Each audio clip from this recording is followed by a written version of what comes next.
Right, evening, morning, whatever it is. Go get a few minutes, see if everyone comes on. If not, then I might just shut the stream down. Stream. I might shut the stream down if I don't get many people on. I should do this around about 10 o'clock, but I've been doing other stuff. So we'll see how it goes. Right, You know what pisses me off with internet services here? They never give you a warning that your subscription is about to expire. Well, I just had a notification from my PayPal that $32, that's £28, that's just been taken out of my account, and it's some technology company. I thought, well, who the hell is that? So I've just gone into PayPal and I found out it was Zone Alarm.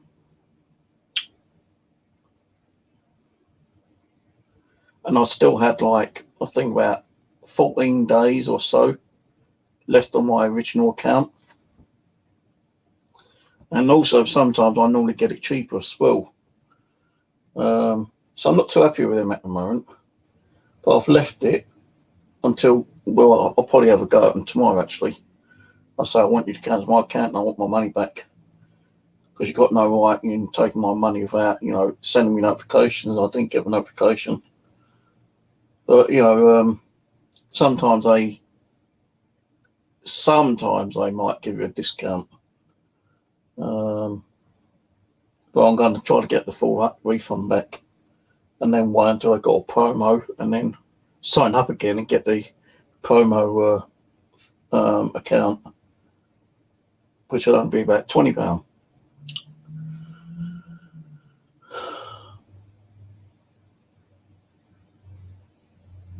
Right, so we've got two people watching at the moment. Me and you, Ian.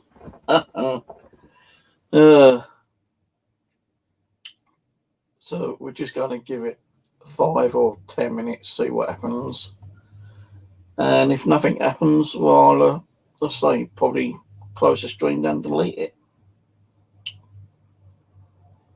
Plenty of me doing this if there's only a couple of people.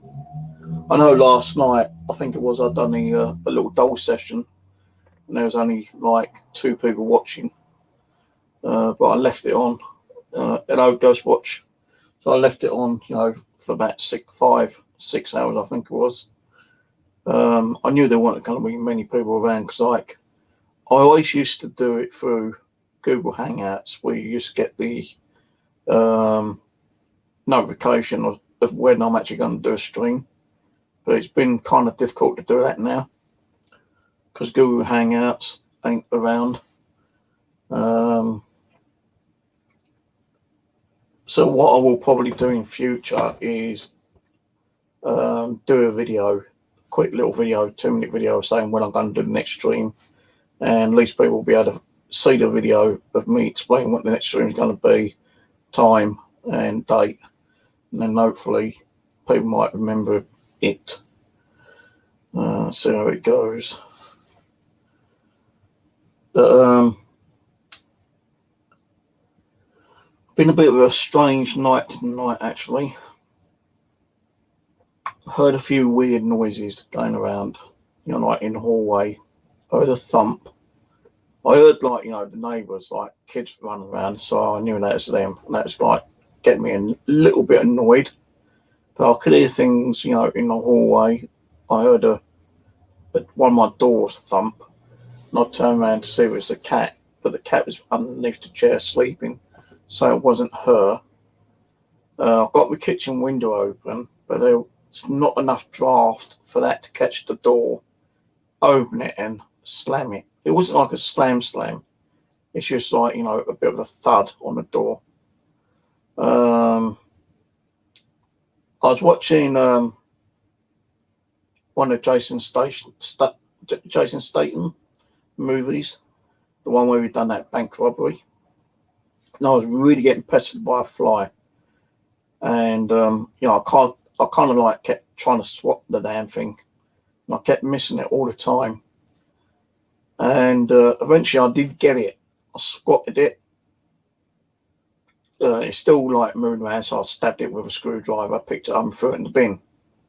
I thought it was only one. Now, unless that fly become a ghost, I don't know, but within a minute, another fly started flying around. It's like a night of the flies, kind of thing. Flies here and everywhere. So it took me about another 10, 15 minutes to kill that one.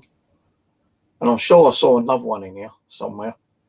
But it's been keeping away from me. So I know, the weather, you do get flies, and, the cat food will attract flies, and, they might grab some food and lay eggs somewhere in the hallway or somewhere in here, which I don't know about. And, there might be maggots like laying around. Many times I've actually looked in that cat's bowl and I've seen little white specks, which look probably like fly eggs. So I've had to keep scraping that and cleaning it out. There was one night where I actually found live mini maggots, so I had to scrape that and disinfect it and wash it again. And seem to be getting a lot of flies around here lately. And I know that if you get a horde of flies, you're talking about 50, 100, then that can be put down as paranormal, I suppose. Especially buzzing around, near the windows and stuff like that. And, you can't understand where they're coming from. But yeah, a few things have been going on today. So I thought what I might do is do a quick little stream regarding some of the weirdest, scariest things that's happened to me in the paranormal and not in the paranormal. I might just spilled coffee down. Not coffee, drinking chocolate. Always sit up and drink and not lay down and drink, because the cup angle will go further and you'll end up spilling the drink.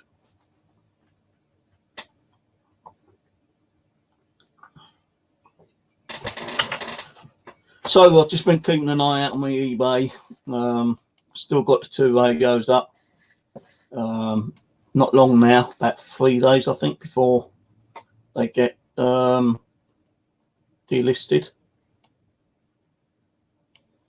15%. No, I ain't paying that, no way. I don't even realise I put an offer on that one.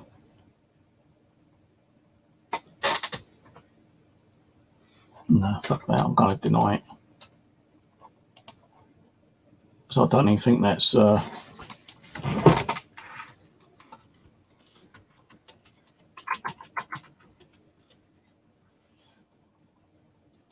line offer. I don't think that's actually like a scannable one.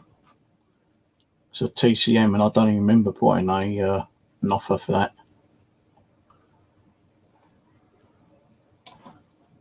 Yeah, so I thought, hello, Truth and Life, how's it going? So I thought I'd do a little video on some of the kind of weirdest and scariest things that's happened to me in the paranormal and before the paranormal, when I was a young lad.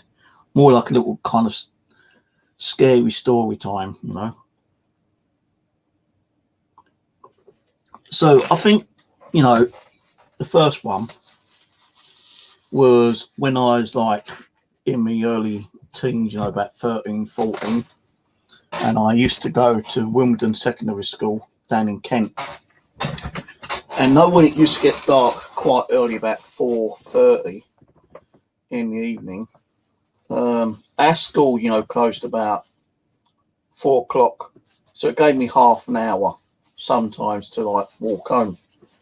And I had to go from the school up this great big bloody long hill. Then I had to cross over and walk down this really long alleyway. And on the side of this alleyway, you've got, all the big trees and everything, because where the trees are is part of the school fields and everything, yeah? You had, massive school fields. And on the right side was brick walls, houses and stuff like that. Now you had to walk down this long alleyway. You walk down for about 2 or 3 minutes, and you can actually go up a side entrance, which goes up and around, or you can continue going down the alleyway until you get to the end. But the side alleyways go up and round and meet the other side of the alleyway. And I always felt kind of like creeped out running down the alleyway. And I used to really did run down the alleyway, especially when it was dark at night time, kind of thing. And I didn't really like walking down it or running. I saved up and got a push bike, and hoping that was going to help me out.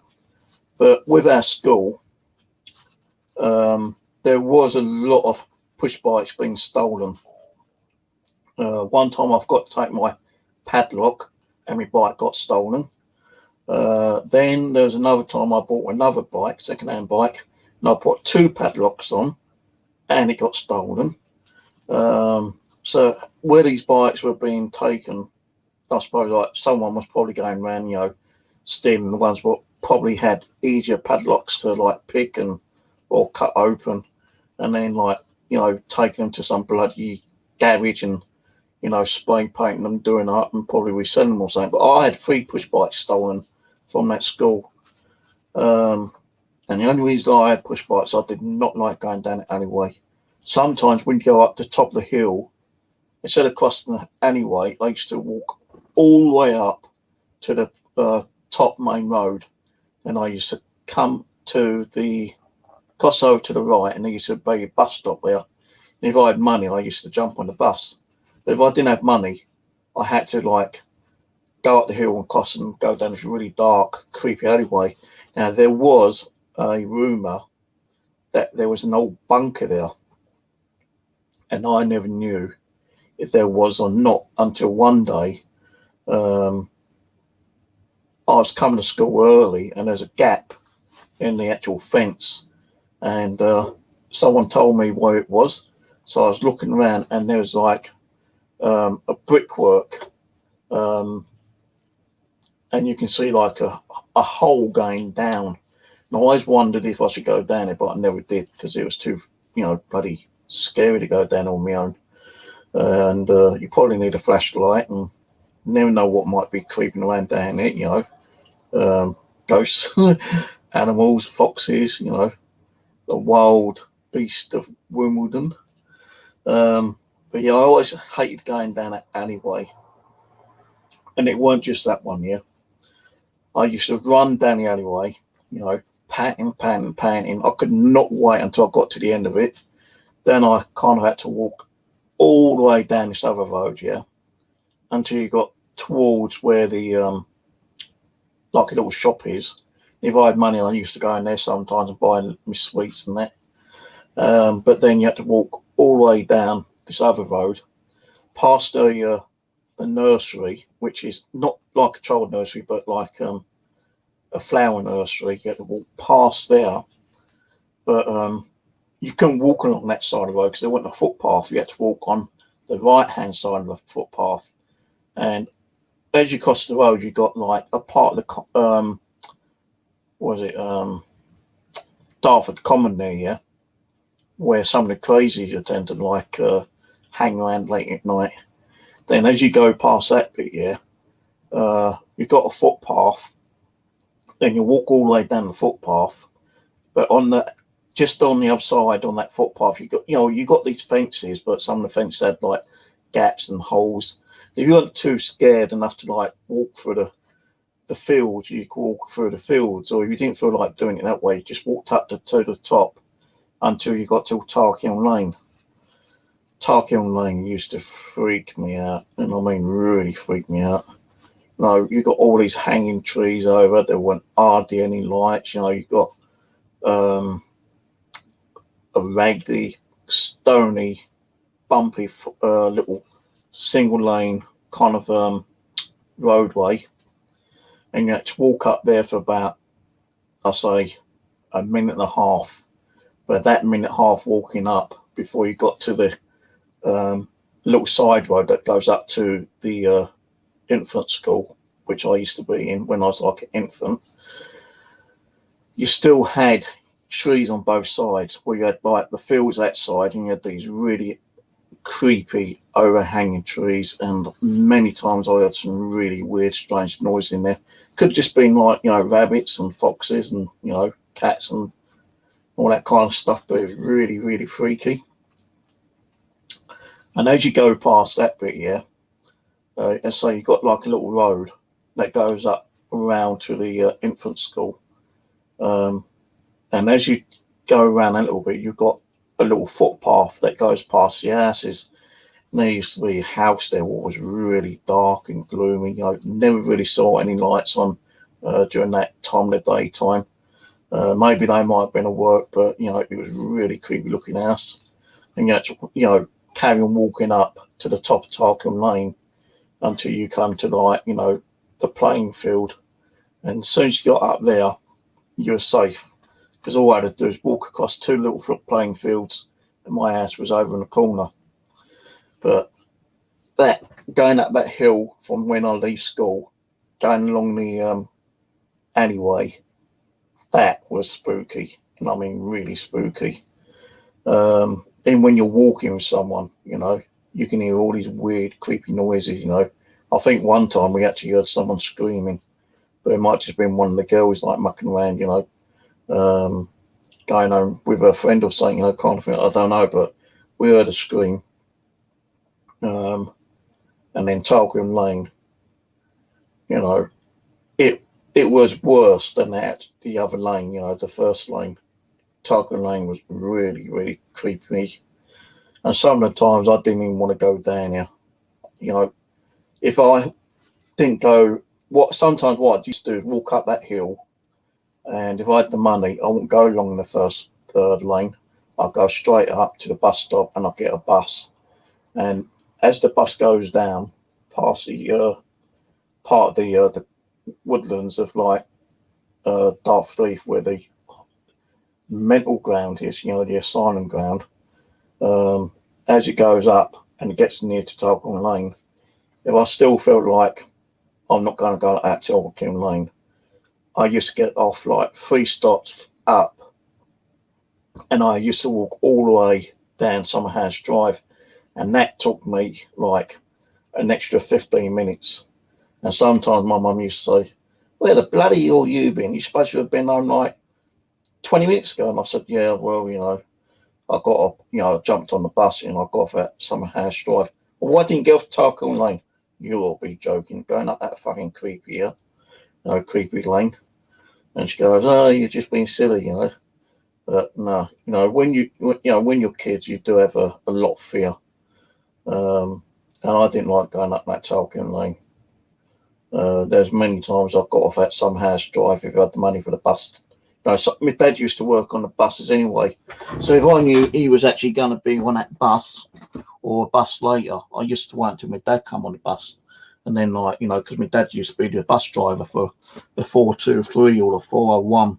I think they changed the bus numbers now, but I used to wait until my dad came if I knew he was going to be, driving the 423 or the 401, because the 423 used to go down towards Tarquin Lane area, and the 401, I think it was, used to go along Dartford Heath, the really creepy, if you walk down there, you would shit your bricks, I'll tell you. And it used to get up to to Bexley Hospital, the asylum, and you can either jump off there and cut through the hospital where all the nutters are, which I did a couple of times before. And then still, that was bloody freaky, because you just didn't know where the bloody mental patients were hiding around, because there were some places where, some of the patients would hide and jump out on you just for the sake of doing it, scare you. Or you could carry on going down past the mental asylum, go down the hill where the sweet shop and Chinese takeaway and your license used to be. Get off there, and you used to take a very long walk up the road, turn left, and then walk all the way up there onto Jordan's Wood. you know, you go past some house drive, you know, the other end. But I really hated going that way. You know, too long for one thing. It was just bloody well freaky, you know. So that's one thing I hated when I was young. I think I told you the story about when me and my sister Sandra, I think it was on her own one day. My mum and dad had gone to me nan's over at Temple Hill in Dartford, and by car it's like half hour, 40 minutes by car. And me and my sister was at home on her own, and you know, it's kind of late, around about 10. I think it was about 10 o'clock, because my mum and dad said they'd be home by 11. And my other sisters and my other two sisters had gone with them, Wendy and Denise, because I was, you know, very young anyway. But me and my sister was watching this movie on TV one night, and it's like a horror thriller kind of thing. And what it was is about a guy going around, you know, creeping around people's houses and getting into them, and like, you know, scaring the woman of the house, and like, you know, either doing dirty deeds or ending up killing them, or, you know, that kind of thing. And we was watching it one night, this movie, and on the movie, this guy's walking around, you know, this house, and there's a woman, you know, in on her own. Now, where this guy was walking around, you know, like creeping about, trying to find a way in, he accidentally hit one of the windows on the house, which was on the movie. And as that happened, something thumped on our window as well at the same time. It scared me and my sister shitless, you know. I thought, what the fuck is that, you know? We had our curtains shut, so no one could see what movie we was watching.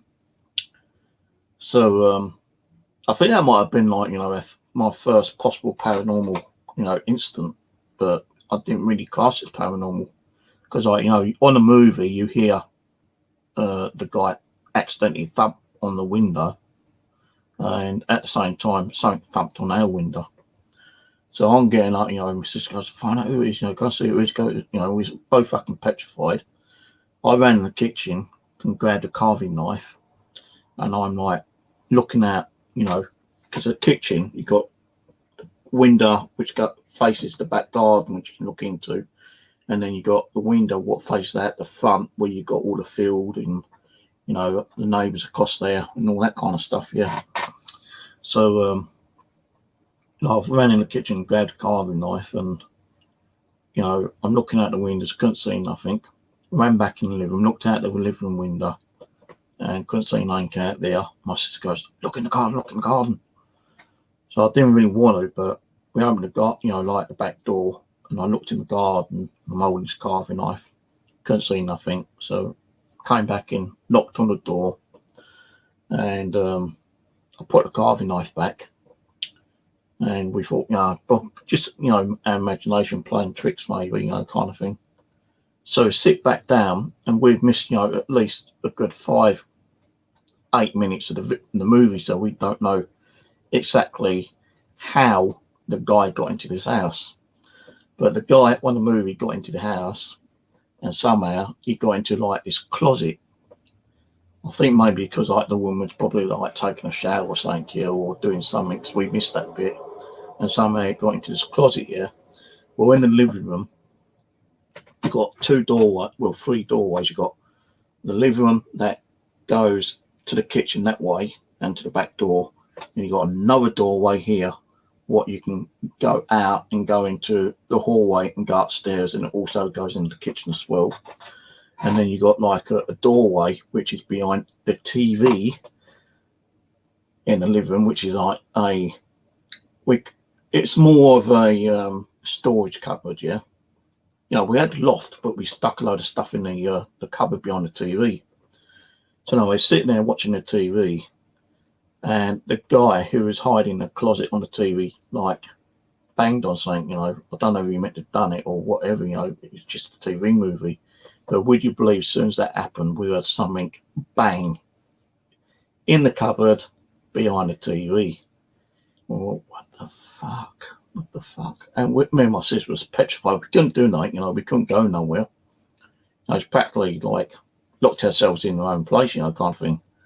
We could have ran down to our neighbours, but we was too petrified to leave the house in case someone might have been standing outside, kind of thing, after we heard that knock from earlier. So, I've ran in the kitchen, grabbed the carving knife again, and my sister goes, "You've got to find out, you've got to look in there, daring me to look in the cupboard behind the TV." So I said, "Right, I'm going to pull the TV out. And when I say now, open the door." I had to do it because I had to find out what the fuck it was, kind of thing. So we pulled the TV out, and, it used to be, big fucking heavy TVs as well. Not like the flat screen, thin TVs that we got now, what's that called? The CTR TV, the big fat bloody things, come out about that far out from the back. So we pulled it out, and as you open the cupboard, you got to put your hand just round to the right to turn the light on. And I said, like, open the door to my sister. We had our living room light on, so it would have gave us, enough light to see what's in there anyway. But just on the safe side, I said to my sister, when I say now, open the door, and I'm going to put my hand around and turn the switch on. And I'm holding the knife, and I said, now. So my sister pulls the door open, and I'm trying to find the fucking switch to the actual inside the cupboard. And I felt something touch my hand, I managed to find a switch, and I turned, looked in there, and there wasn't no one in there, kind of thing. I thought, well, no one could have got in there anyway. They would have had to be in the same room as me, in the living room. They would have had to pull the TV out, open the door, and get on there. And my sister was practically, in the living room most of the time, when I was even like checking the house in the garden, kind of thing. So what we put that down to is probably the vibration of the TV, because we had a load of boxes in there. And I think what it was, it might have just been a box that, had been sitting on the edge and fell and made the bang noise. So, we couldn't wait until my mum and dad got home. We told my mum and dad, and they said, "No, it's just your bloody imagination. You shouldn't be watching those bloody silly horror movies, So that was kind of freaky. But I think the only other kind of time I got a little bit freaked out when we heard the rumour, it's like a myth, about a statue in a cemetery in Wimbledon Village that apparently moves at midnight on a full moon. So, being in the mid-teenage kind of years, a group of us went over there. We walked from our house all the way to, we was going to go and, I can't remember where we were going to go, actually. I know we decided to go there anyway. We told our parents that we was going out camping, sleeping out in someone's tent overnight. So we lied to our parents. So where I lived, you had to go all the way down, past Tarkin Lane, go down Tarkin Lane, down Hook Green Lane. You follow Hook Green Lane down for about 2.5 miles. Then you turn left, and then you carry on down the road until you get to the cemetery. Walking distance is probably about 45 minutes walking. So we got down there, plenty of time. And we was all standing outside, daring each other to go in on our own. And no one would want to go in their own. So, we kept looking at the time. And we weren't sure where the statue was. And someone said it's in the centre of the cemetery. And it isn't that big of a cemetery anyway. So we all, got together, built up a courage, and we all went into the cemetery. And we got to the actual statue, and the statue is like of a female, more like an angelic female, because I think, if I remember, she had wings. And the rumour was at midnight on a full moon, the head apparently turns, kind of like as if the head turn, comes to life kind of thing. So we all gone in there, and we was waiting, full moon, clear sky, and because we actually waited for that particular night to come as well. We had already prearranged it. Now I think there's about 6 of us at the time. I know it was me, my sister, and a couple of other people we used to know. I think Tina. Who else was it? Might have been my mate David, and a couple of other people. So we're at this statue. Midnight comes, and we're all looking at it. Couldn't see nothing. No movement.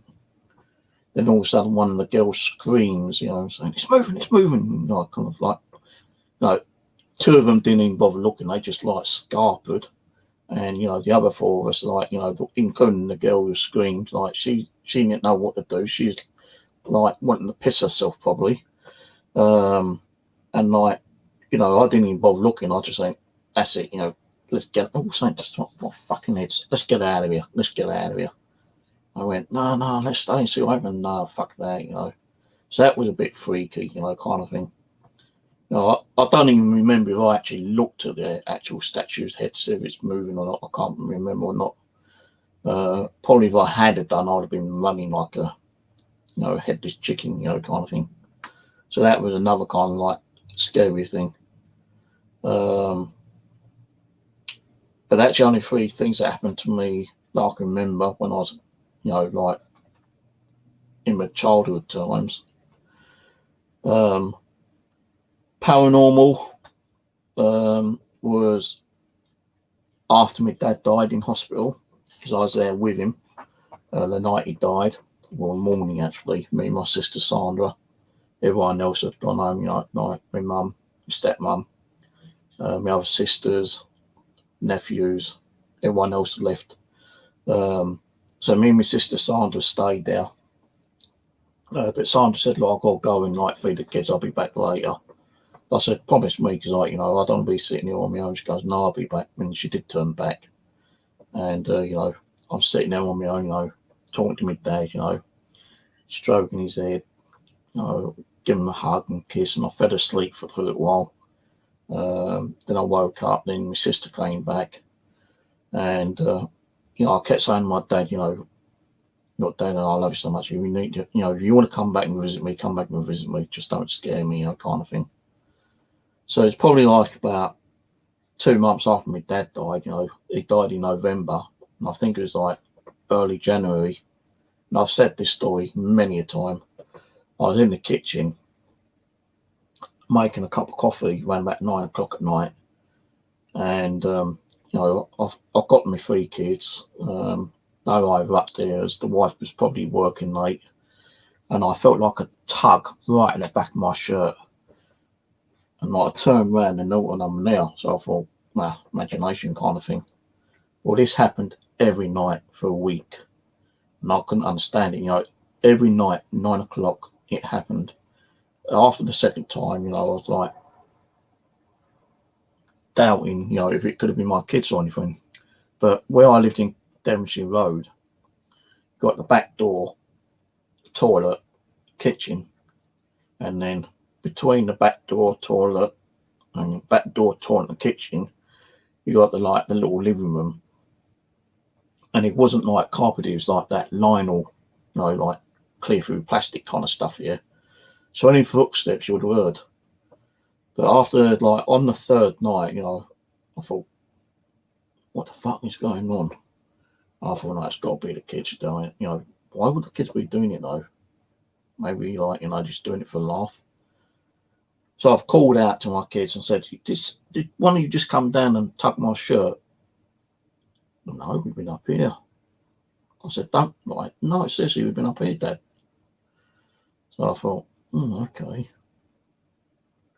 Now, if it was them, I'm sure I'd have heard them, footsteps and stuff. So I'll come back downstairs, to get my coffee, and I'll check the back door and make sure that was locked, and it's locked. And the only other way they could have came in is through the front door, which you had to go through the little living room, down the hallway to the stairwell and up the stairs. Well, where the stairwell is, you got like a little kind of cupboard, and you got like a little set of stairs, wooden stairs, which were like, broken and damaged, and that leads into an old coal bunker. And we always had that locked anyway, with a bolt, and I checked that was bolted. So I'm thinking, okay. So this kept on for a week, and a couple of times I thought it was my kids, but you would have heard the footsteps. Guarantee you would have heard the footsteps. So I'm thinking, right, okay, it's just probably my imagination. I was going through a bit of stress and emotional depression after losing my dad and that. And then I was watching, because where the living room is, as you go down your little hallway, you got another little kind of, it's meant to be like a little second living room, but we had that, me and my ex-wife had that as a bedroom. And then you had another front room, which is like another living room. And I had that as my computer room, office, and watching telly in there, doing my internet stuff and all that kind of stuff. And this is like 2011.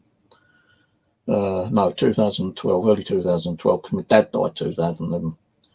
And I'm sitting in the living room, and I'm watching, I think it was Ghost Hunters at the time, and I was explaining about EVPs.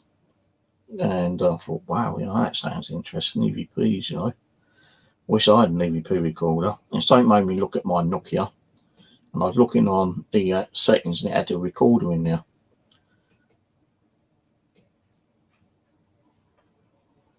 It's a fucking cat.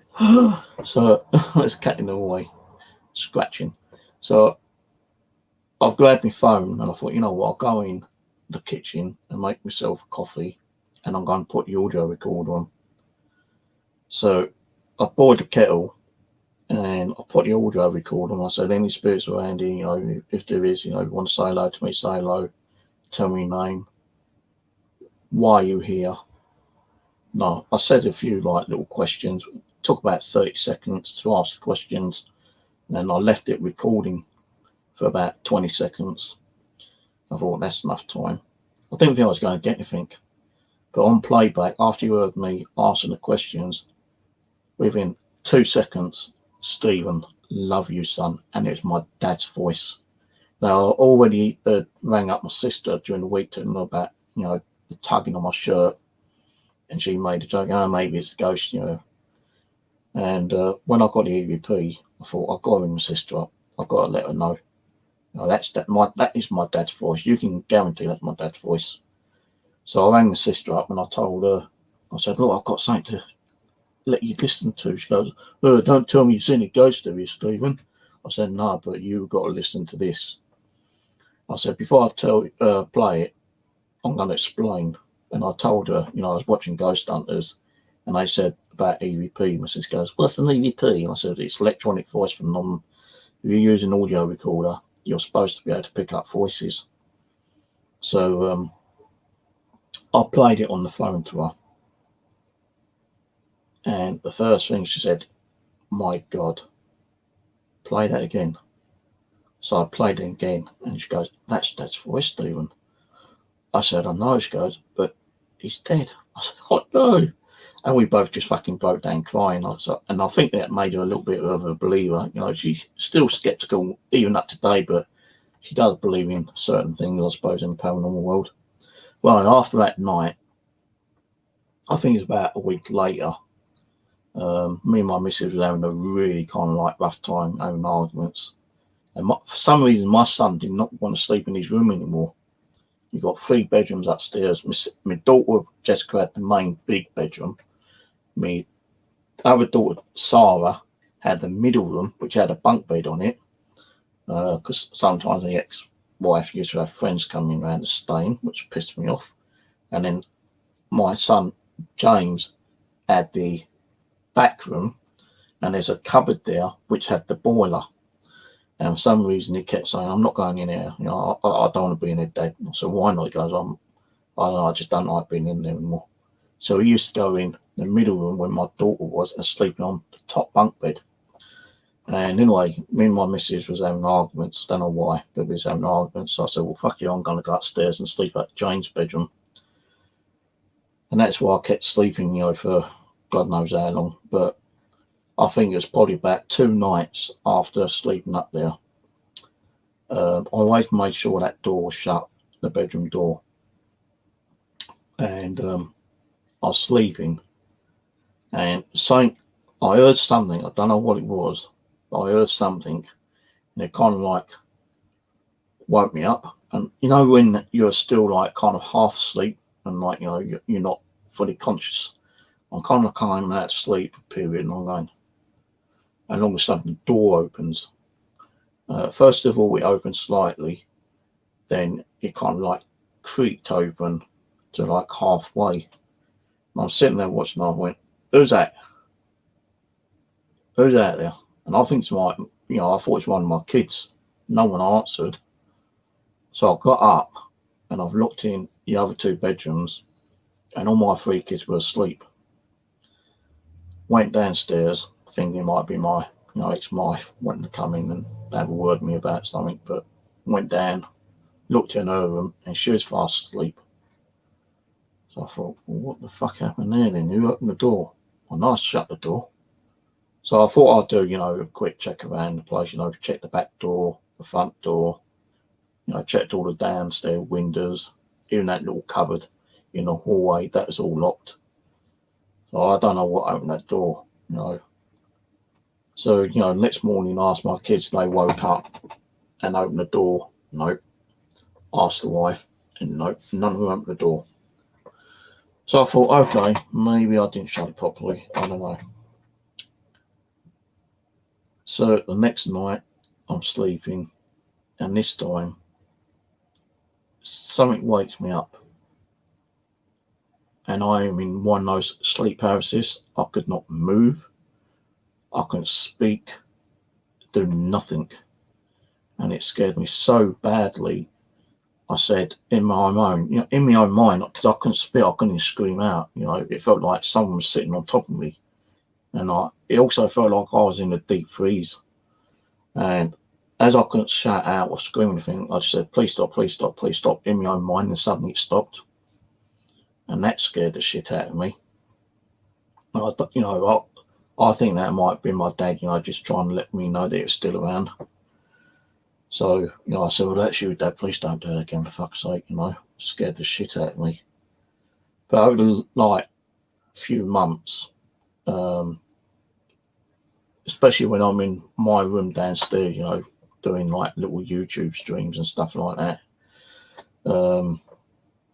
I wasn't actually uploading them. I was just, doing videos about, some of the experiences I was having, and some of the video content I lost completely.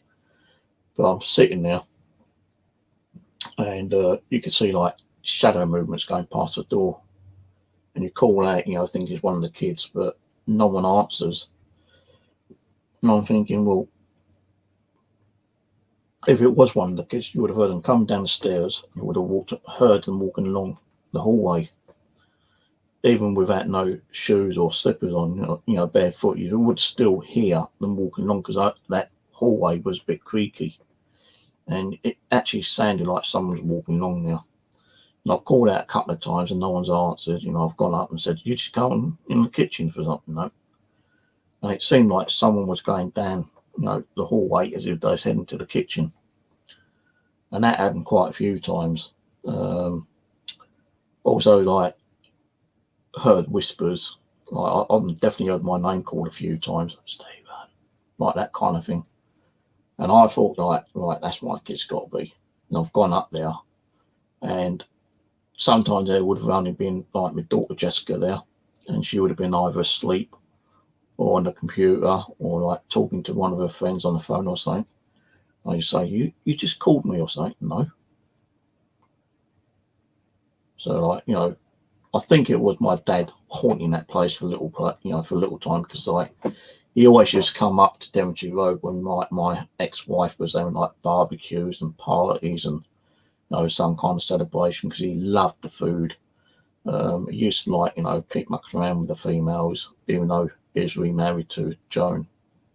Because my mum and dad, biological parents, did eventually, like, separate and divorce. They both remarried, but my dad used to keep coming up with his my mother-in, well, I'll say my mother-in-law in it, I think. But they used to come up, and he used to, like, love eating. He used to sit out in the garden. But anyway, after my dad did die, my sister said, like, well, we've got the ashes. What do you want to do with them? We're going to decide to split the ashes. So, you can do whatever you want to do with yours. So they come up. My sister and Joan come up one night, one day, and they gave me some of my dad's ashes, and those in a money bag. I said, that's a bit disrespectful. Well, that's the only thing we could think of putting them in at the moment, At least you're lucky to get some. So I had, like, 2 money bags full of, like, my dad's ashes. And because he used to love being outside in the garden, especially on hot summer days, when he's come up for a barbecue or just, like, for a birthday celebration or something like that, I thought, you know what, I'm going to spread some of his ashes out in the garden, which I did do. And suddenly it all seemed to quieten down then. So, but I still got some of my dad's ashes. I've got them in, like, a little egg cup thing in the living room. So, it was kind of scary, seeing shadow movement and, like, getting tugged and whispers. And that's what got me more interested in the paranormal. I thought, well, if it ain't my kids and I'm seeing these shadows and stuff like that, I want to know what the hell's doing it. So I used to keep watching a lot of, like, the Most Haunted and Ghost Adventures and stuff like that. And, once I was able to get, decent connection with Virgin Media, I used to watch a lot of YouTube channels on, how people started becoming investigators and the equipment they bought. And I always thought my Nokia was going to be one of the best EVP recorders, and it is the best EVP recorder for me. But I bought myself, like, a digital camera. I did buy another audio recorder, but I didn't seem to be getting much on that one. And what I used to do, Saint kept telling me to go out, late in the morning, just creep out and just walk along the streets and take photos, go down, like, these little dark alleyways. And the things I used to catch, like, orb activity, it weren't dust, because you can't get, like, purple and red and yellow and green dust. And I caught a few really good, interesting orb activity. There's a time when I was walking down the road, and there's, like, a little turn off that goes behind a block of, like, apartment flats, and there was, like, a bunch of, like, roses. I'm taking shots on my camera, make sure I ain't causing any problems and I ain't going to get nicked, because someone might see me outside and probably ring the old police, but that never happened. And I've come home, and next morning I've reviewed the pictures, and in the rose bush, the rose bush is only, like, about 2.5 feet long or tall, but standing in the rose bush, it looks like there's a military kind of guy. You see, like, really long moustache, kind of a beard as well, and he's wearing, like, it looked to me like a World War II cap, not the World War II, World War I cap, British uniform officer. So I showed that to a few people, and they said, yeah, that looks like a military guy from, like, First World War. I said, yeah, that's one thing, but, pictures can manipulate you, the pixelization and stuff like that.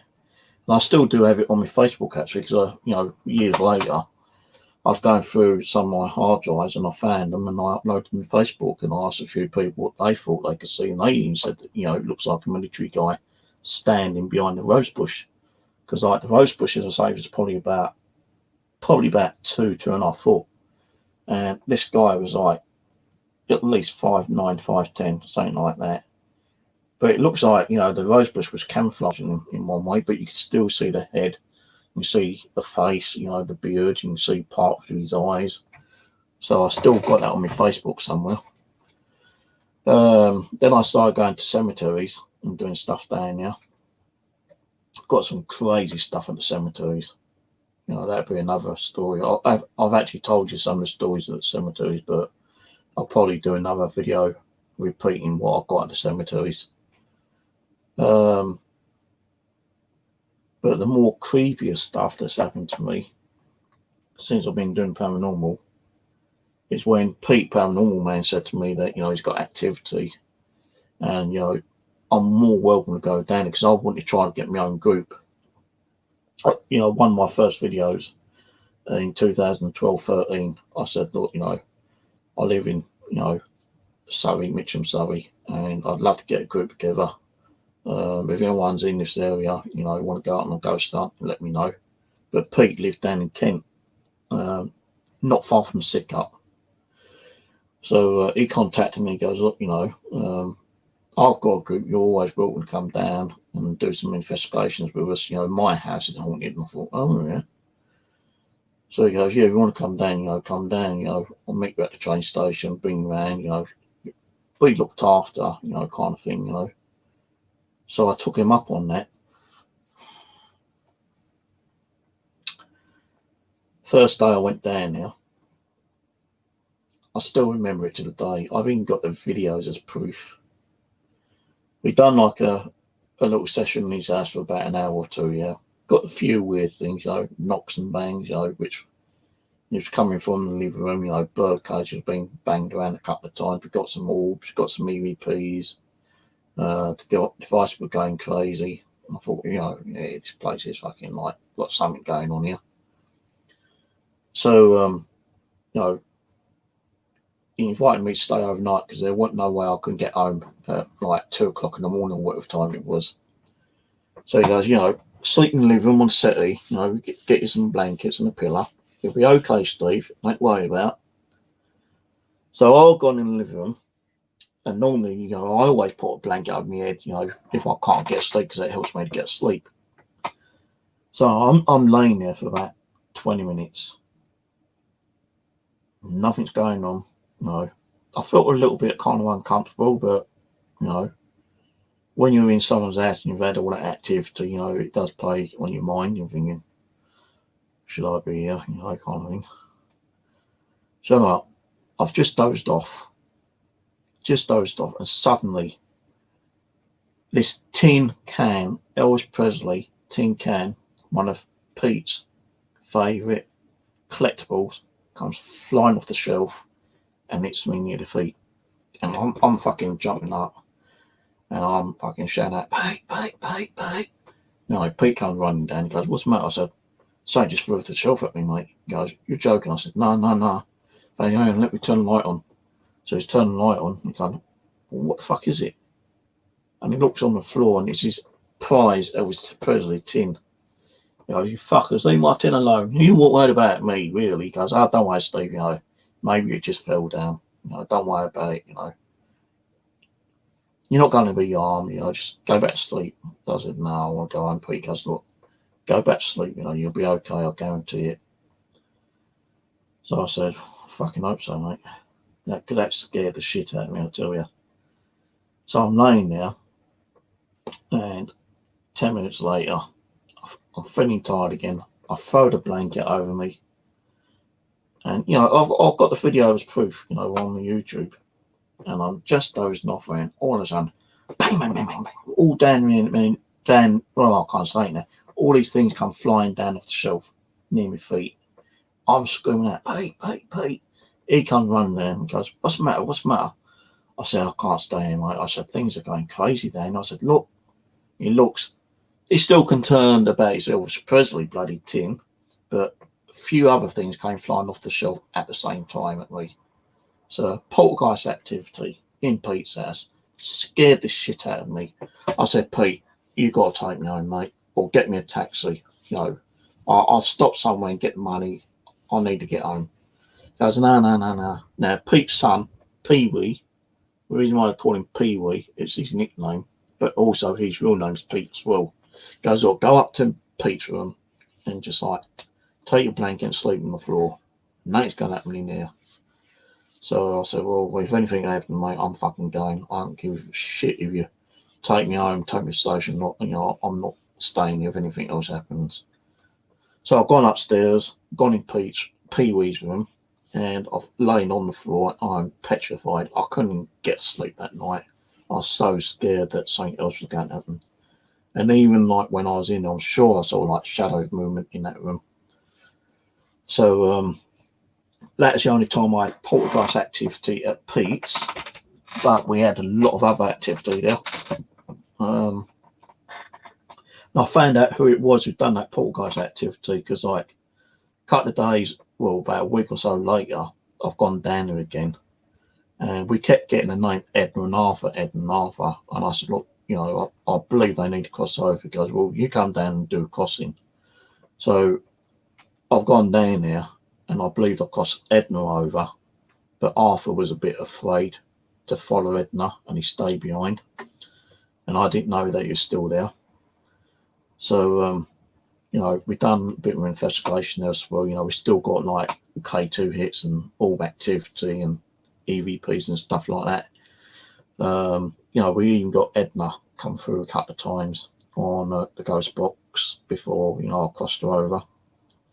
And, I said, like, have I crossed Edna over? And I'm sure I had an EVP on the ghost box saying, yes, you have.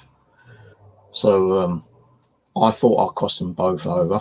But when I came home, a couple of days later, Pete contacts me and goes, it's going crazy, Steve. I need you back down here. I don't think Arthur's crossed over because I'm getting like Arthur's voice on EVP or ghost box, and I think he's really pissed off. So I said, all right, I'll come back down. I'll try to cross him over. Maybe he just like didn't cross at the same time. I don't know. So I've gone down now, and Pete's picked me up from the train station, and we're discussing what I'm going to be doing. I said, well, what I'm going to do is I'm going to try to communicate with Arthur and tell him that I'm not here to cause him problems. I'm here to help him to cross over to be Redner. So he goes, yeah, good idea, Steve, good idea. So I've gone in, and I'll tell you, to be honest with you, normally when I've gone there, I did feel like, the energy was quite high in there. But for some reason that night, I felt the energy was a bit more calmful and a little bit more peaceful. So I said, well, what we're going to do, what I said in the car, I'm going to go in the living room, get the prayers out, maybe do a ghost box and see what happens then. But it did really seem a lot more calmer down there. We weren't really getting much from Arthur. So I said, look, Arthur, if you're here, you need to cross over. You need to be with Edna. So, I'm not here to harm you. I can't harm you. The only thing that can happen is you harm me, but I can't harm you. It's physically impossible for me to harm you. I can provoke you and piss you off, but I'm not here to do that. I'm here in love, respect, compassion. I just want you to move on. So I've got the prayers out. We had some candle lights, I think it was, as well. And I've done a few prayers, and suddenly the whole environment felt a lot more lighter and more calmer. But we still got out the ghost box and, said, like, did we cross Arthur over? And, like, Arthur's gone. Yes, he's gone, kind of thing. I thought, great, he's gone. Peter's gone. He goes, yeah, it feels a bit different in here, mate. So I said, yeah, definitely. So, I stayed there again overnight. Nothing happened. I was able to get asleep because I stayed at Pete's, several times actually. Come home and later that night, we Skyped with each other. I said, well, what's it like? He goes, yeah, it's pretty good, Steve. You've done a great job. It's really peaceful, environments change. The whole place feels lighter. I said, that's good. Keep it like that. But Pete, he always used to conjure up more spirit activity, and a few times more I had to keep going down there to do stuff. Because he just provoked stuff, he'd do ghost boxing and possibly like Ouija board or something like that. But whatever he'd done, he was conjuring up spirits left, right, and centre. But after we'd done the Skype, we'd done a few more Skype sessions and done ghost boxes, And every time I'd done a ghost box here, I was getting Edna and Arthur coming through the ghost box quite a lot. But when Pete was doing the ghost box east side, he wouldn't get nothing. And I said, is Edna and Arthur together? And they said, yes. I said, is Edna and Arthur happy that I've crossed them over? And they said, yes, they love you for that. And I thought, whoa, we got a lot of stuff on the EVP ghost box. And I felt like so satisfied that I crossed these two spirits over. I was like over the moon that they were back together, and possibly, over in the night upstairs with their friends, relatives, loved ones, parents, kids if they had in that might crossed over. And for like months, every time I turned the ghost box on, even if I went talking to Pete, I said, who's here? And you always kept hearing Edna and Arthur's name coming through the ghost box. And suddenly kind of like just started like quieting down as if they... I know I actually did a ghost box one night. I said, look, it's time for them to leave, I appreciate them coming through the ghost box, but, letting them move on to the other side peacefully. I appreciate them coming through and communicating with me. And suddenly it kind of like stopped on the ghost box. I wasn't getting their names and anything like that now. And I still don't get much from them. Sometimes when I do a ghost box, I might hear the name Edwin Arthur, especially like, over the last few years. Apart from the time when I had all that shit for a year and a half. But before all that shit happened, I still heard like, their name come through on the odd occasion. If they're just coming through to say hello kind of thing. Pete's dad, used to be old school paranormal investigator, and he used to do conjuring the spirits. And one day Pete goes to me, we're going to my dad's house, he's got some crazy stuff going on. And I remember going into his dad's bedroom, which was the ground floor. Pete, his son, Pee Wee, his dad and his mum was in the living room.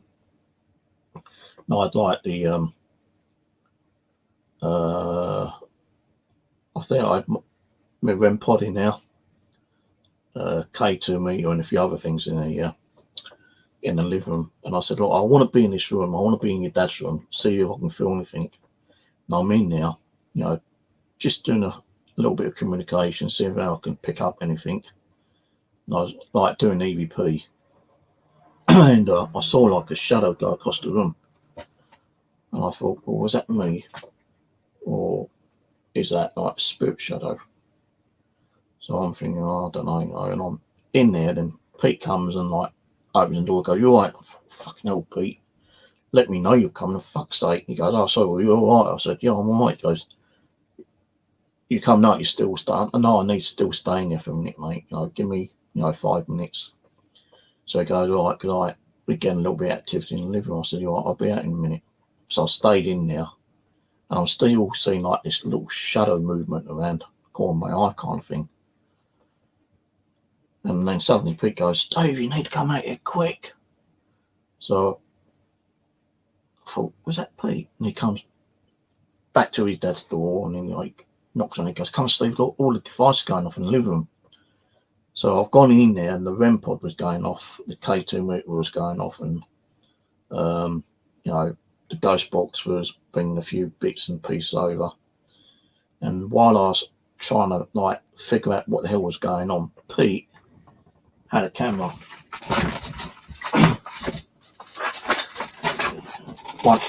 One of these cameras, yeah. It's a Sony night shot camera. You've got a switch on the side there to put it into night vision. So, the story at Pete's dad's house, there's supposed to be an old witch there, an old hag. And I didn't really think that there was an old hag there. So, I'm just like, trying to figure out, I'm saying, who's here, who's trying to communicate with us, and you see the K2 meter going off and the REM pod's going crazy.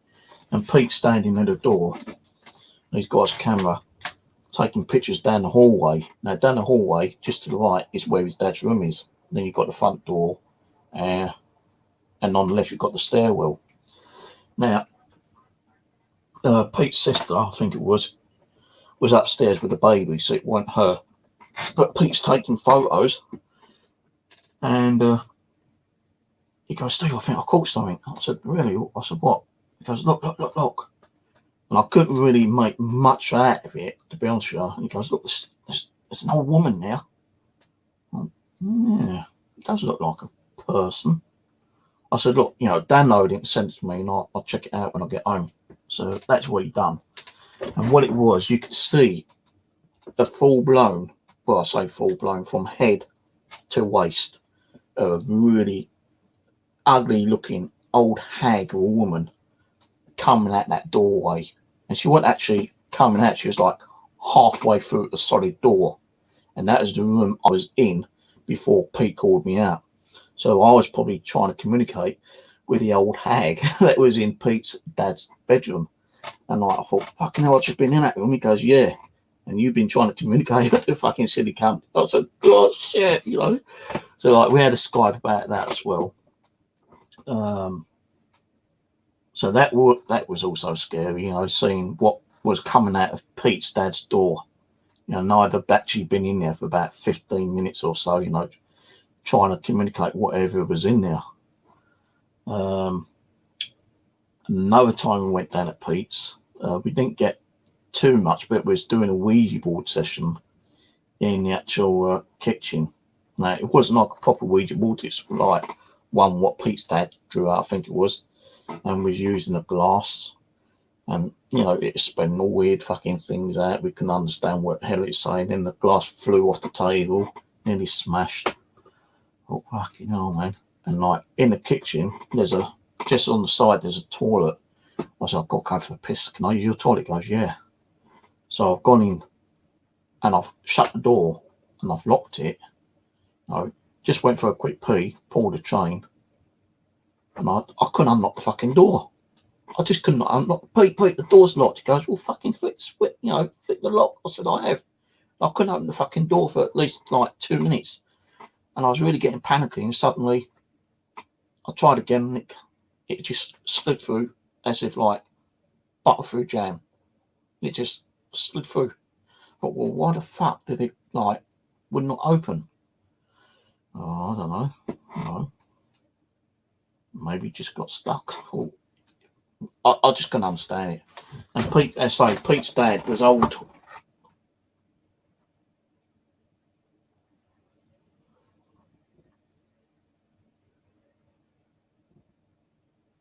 Four of my cameras just went off. And one of them still have gone off. The bottom camera's gone off. That camera went off, camera one. The kitchen one went off, that one went off, and that one went off. And now I've not got the balcony one. No balcony. Now let's stick that up now. Let's reboot it, see if it comes on.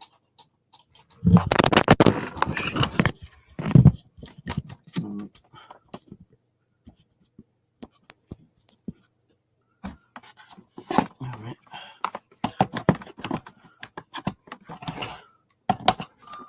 Let's try rebooting it. 4 fucking cameras went off, guys.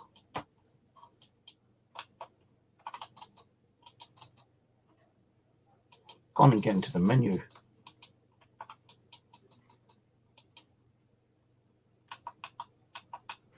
Well, I can't. Oh, there we go. All right, log out. Reboot. 4 cameras just gone off out of 8. That's weird. I'm hearing clicking in the hallway.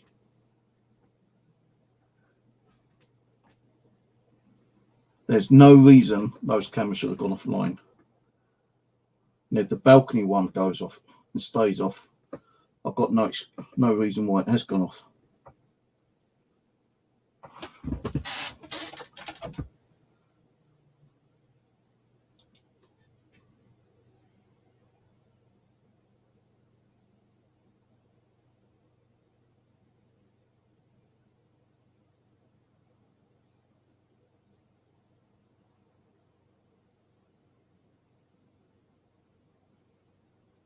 Yeah, want to give out my address again, do you, dude? That's all right. I'll just screenshot that. And my hard drive on the last clicking. I'm just going to screenshot that.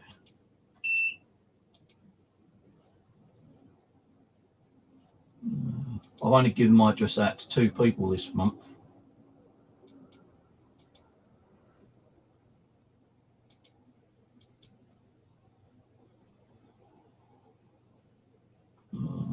So it's got to be one of the hater trolls.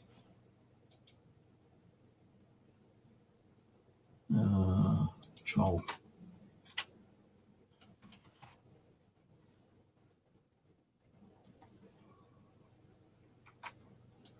Troll. And put it in the troll folder. So you want to give out my address, do you? Right, okay. I'll land that over to the officer when I see him next. Cancel. See, it's still gone off. Don't know why. Shouldn't have gone off.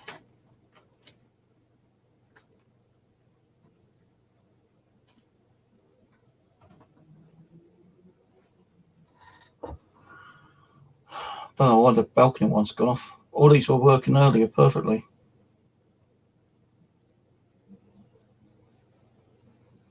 Is the hard drive still working?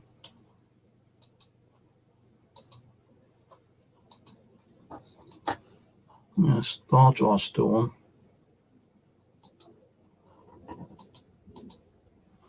Oh, fuck it, I'll have to sort that tomorrow when I wake up. Might come back on, I don't know. So yeah, you know, with Pete's house, it used to be so active down there. You know, there's a few moments where I wished I went down here. You know, there's times when I've gone down here after crossing Edmund and Arthur over. The bird cages have been banging like crazy. We was all sitting in the living room one day, apart from Pete and his wife was making the coffee for us. And it's me, Pee-wee, Susan and her boyfriend Luke just sitting in the living room. And all of a sudden the TV came on. For no apparent reason, it just came on. So we called Pete and I said, look, the TV's come on, mate. He goes, it's never done that before. So we got the remote control, turned it off. And we went, right, whoever's here, turn the TV on again. You know, come do it again. Turn the TV on again. Didn't think it was going to happen. And the TV remote control was actually right where the TV was. And the TV did come back on again. So we grabbed the remote control and said, right, instead of turning the TV on, can you do something else? And would you believe the lights start fucking flickering on and off? So we called Pete, and you could see that no one's mucking around the light because the lights were right near the door. And that's the only light switch near the door that would turn those lights on and off. So we asked whoever it was to stop doing that, yeah? And we said, right, if you can turn the TV on and off and you can flick around the switches on the light switch and make the lights flash, can you close that door, the living room door? And all of a sudden the door started closing on its own. What the fuck is going on now? We was like, whoa. So we had poltergeist activity that time as well. So, you know, there was a lot of stuff going on at Pete's, and, you know, Pete did conjure up a lot of stuff anyway. But he doesn't live there anymore. He's moved further down into Kent, I believe. You know, I've not spoken to Pete for about 4 years. I think he came on one night, said that he's moved and like, be good to meet up again, but I've not heard from him.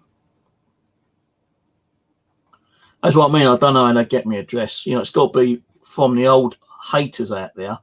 I've only given my address out to 2 people within the last 2 months. And I don't think it'll be one of them. I'll give my address out to Dave. And I'll give him my, well, no, Dave wouldn't fucking give my address out to anyone. And the other person I gave it out to was Chris, because he said he was going to send me a DVR box as a spare backup.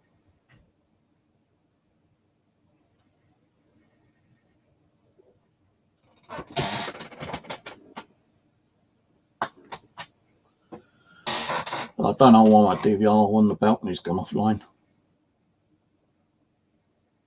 Now that's the last camera.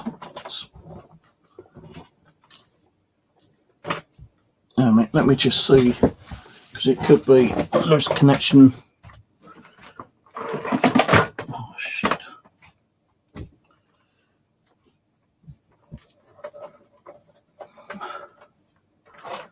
I've got to unplug every one of these. I don't know what that's plugged into, but there's nothing on that one. That's that bedroom one.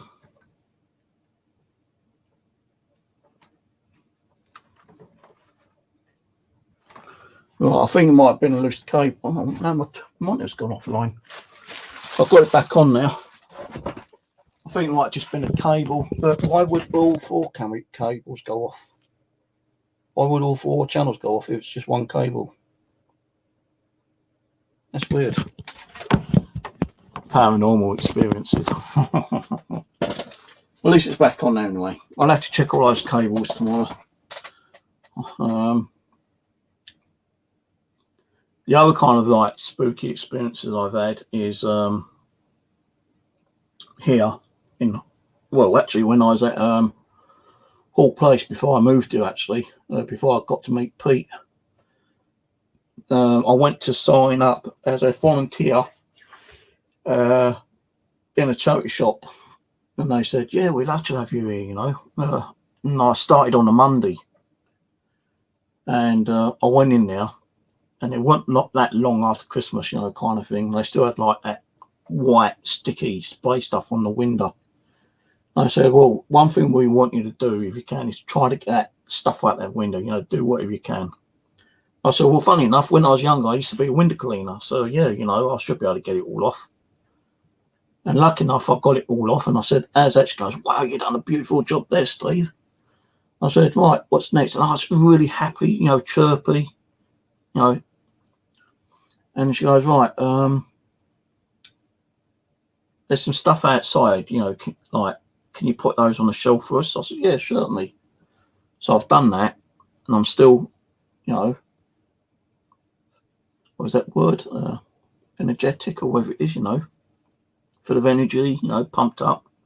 So I've just started there, you know, could lead on to, you know, a permanent kind of like voluntary position. So I said, right, yeah, okay, what next? Done all that. She goes, oh, you've got a pretty good list, Steve, aren't you? I said, yeah, you know. I said, what do you want next? She goes, well, there's some books out there. She goes, is there any chance you can sort the books out and put some books on the shelf? I said, yeah, certainly. And I was going through these books, yeah, and I don't know what the hell happened, but all of a sudden I come to one book, which I still have, Ghost Hauntings and Haunted Houses or Locations. I can't remember the actual title, but I've still got it anyway. As soon as I picked that book up, man, I just went violently ill. And I mean violently ill. I said, I've got to go to the bathroom, you know, to the toilet. So I ran in the toilet. I was throwing up. I had to sit in the toilet, so I started having diarrhea. I was like shaking. I was sweating. I thought, working out what the hell's going on. And I didn't think it might, you know, I didn't realise it was the book that probably caused it. So I'll come out of the bathroom and say, I'm sorry, you know, I'm not feeling too well. So I just come really ill. She goes, yeah, you look it. I said, is it all right if I go? Yeah, you know. I said, I'll try to come back tomorrow whenever. She goes, just take time.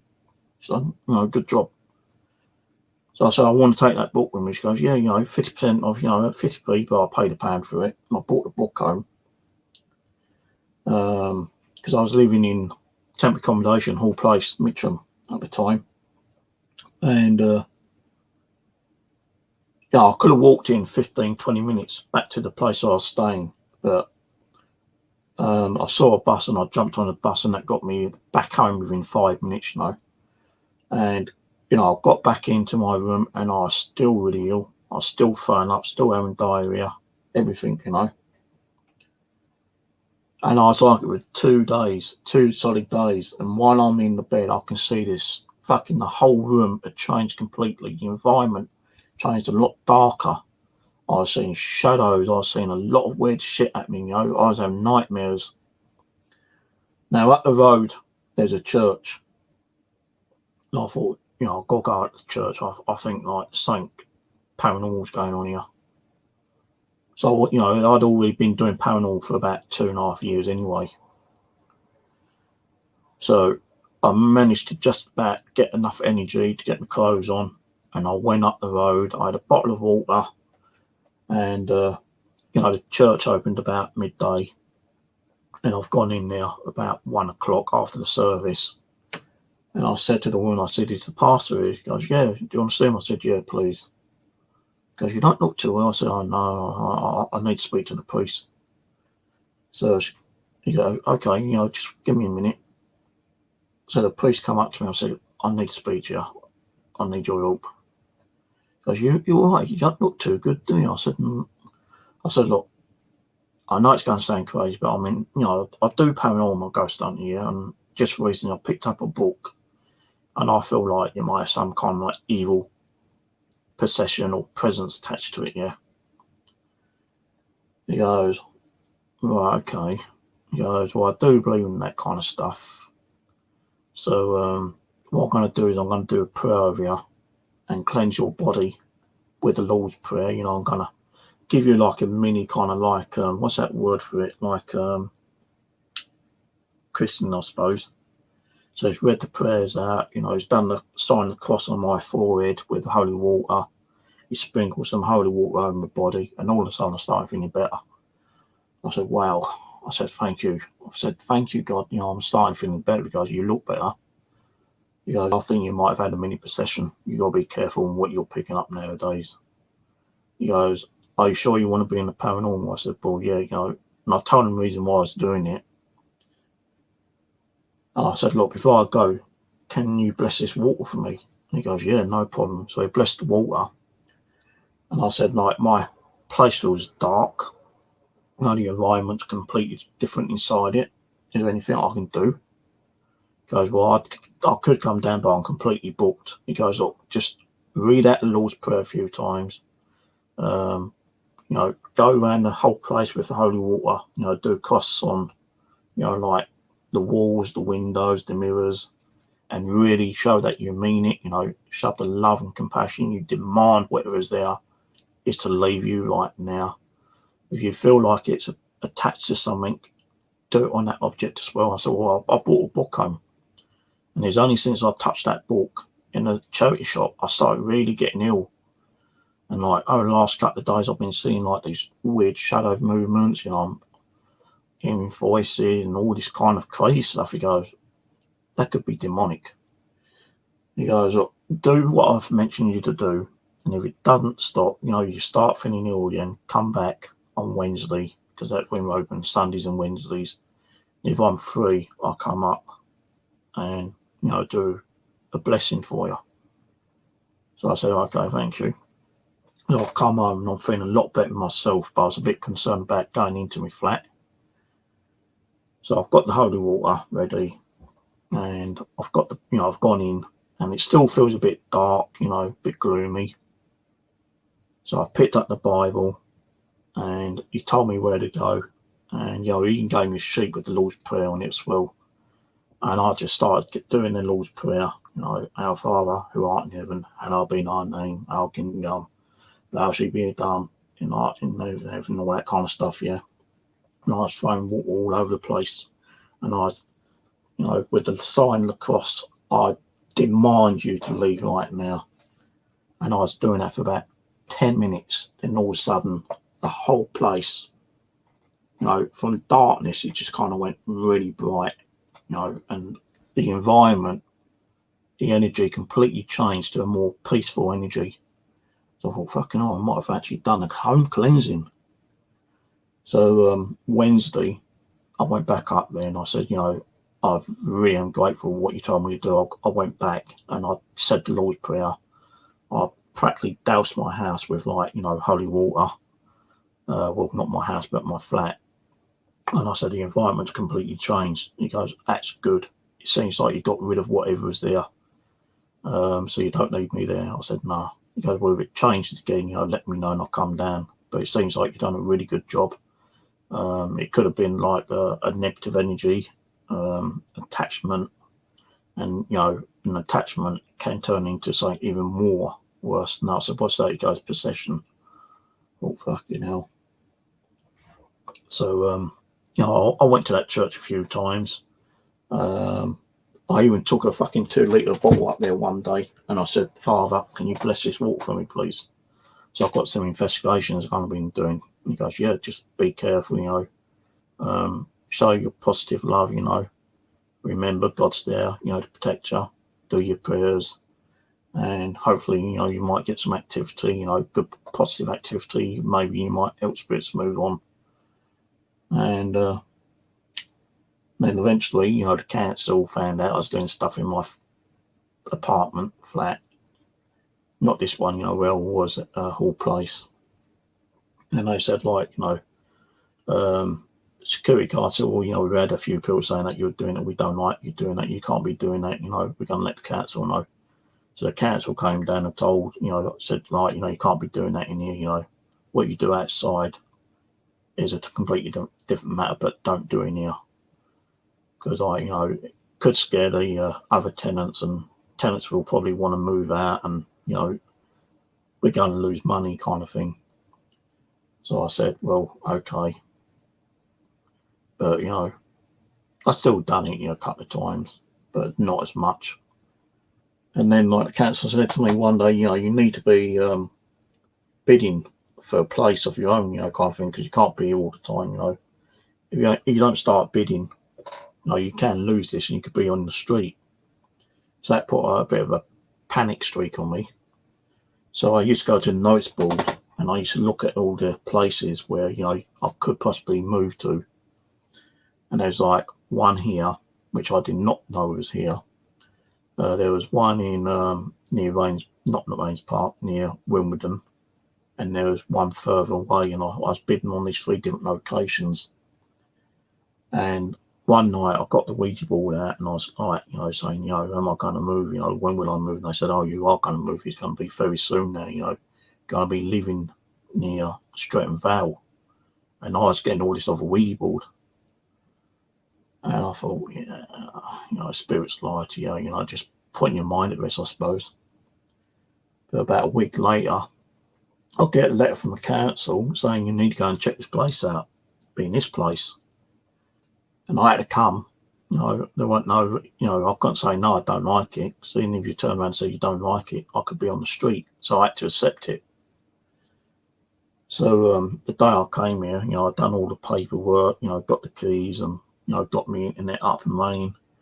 And that took a few weeks. And eventually I was on the internet trying to find out, certain parts of the location.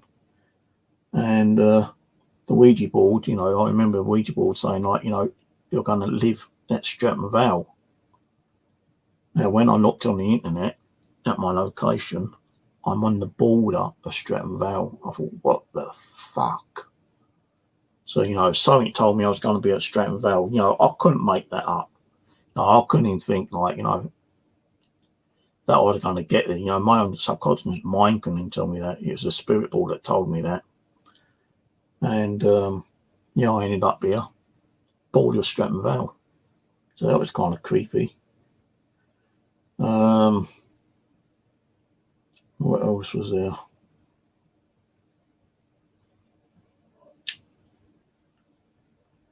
I can't remember exactly when it was, but I did a residential with my nephew Adam, Warwick's house, which was the Georgian house.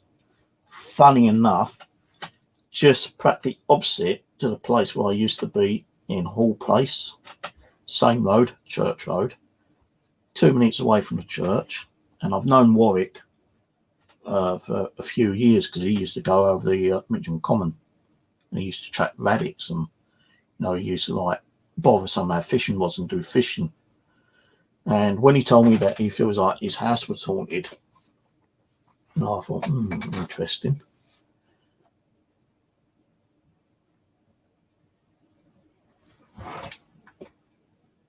Right, the cat's there, and I heard footsteps out there. I seriously heard a footstep out there, ain't it? I need to get a drink anyway. My drinking chocolate's gone cold.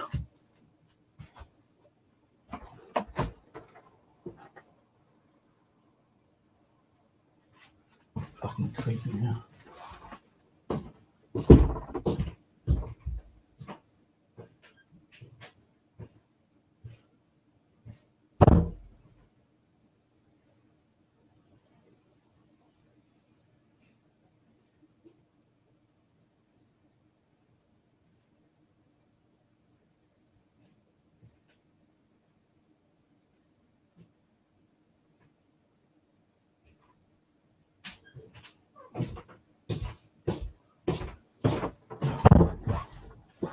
Fucking hell, I've got one there. Wait a minute.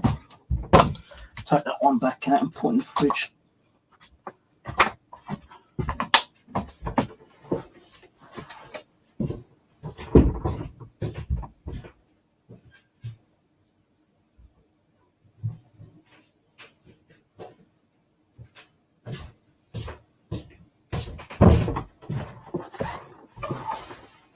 Yeah, so this guy Warwick, I don't know where he lives now. I know his mum still owns the place, I believe. But last time I heard about Warwick, he moved over to another country to learn about cooking. I think in Thailand or somewhere in Asia. But anyway, when I used to know him, when he used to live in this area, I said to him, like, about my hobbies, especially being a paranormal investigator. And he said to me one day, goes, don't think I'm lying, but I think my house is haunted. I said, really? He goes, yeah, it's like an old Georgian house, big house.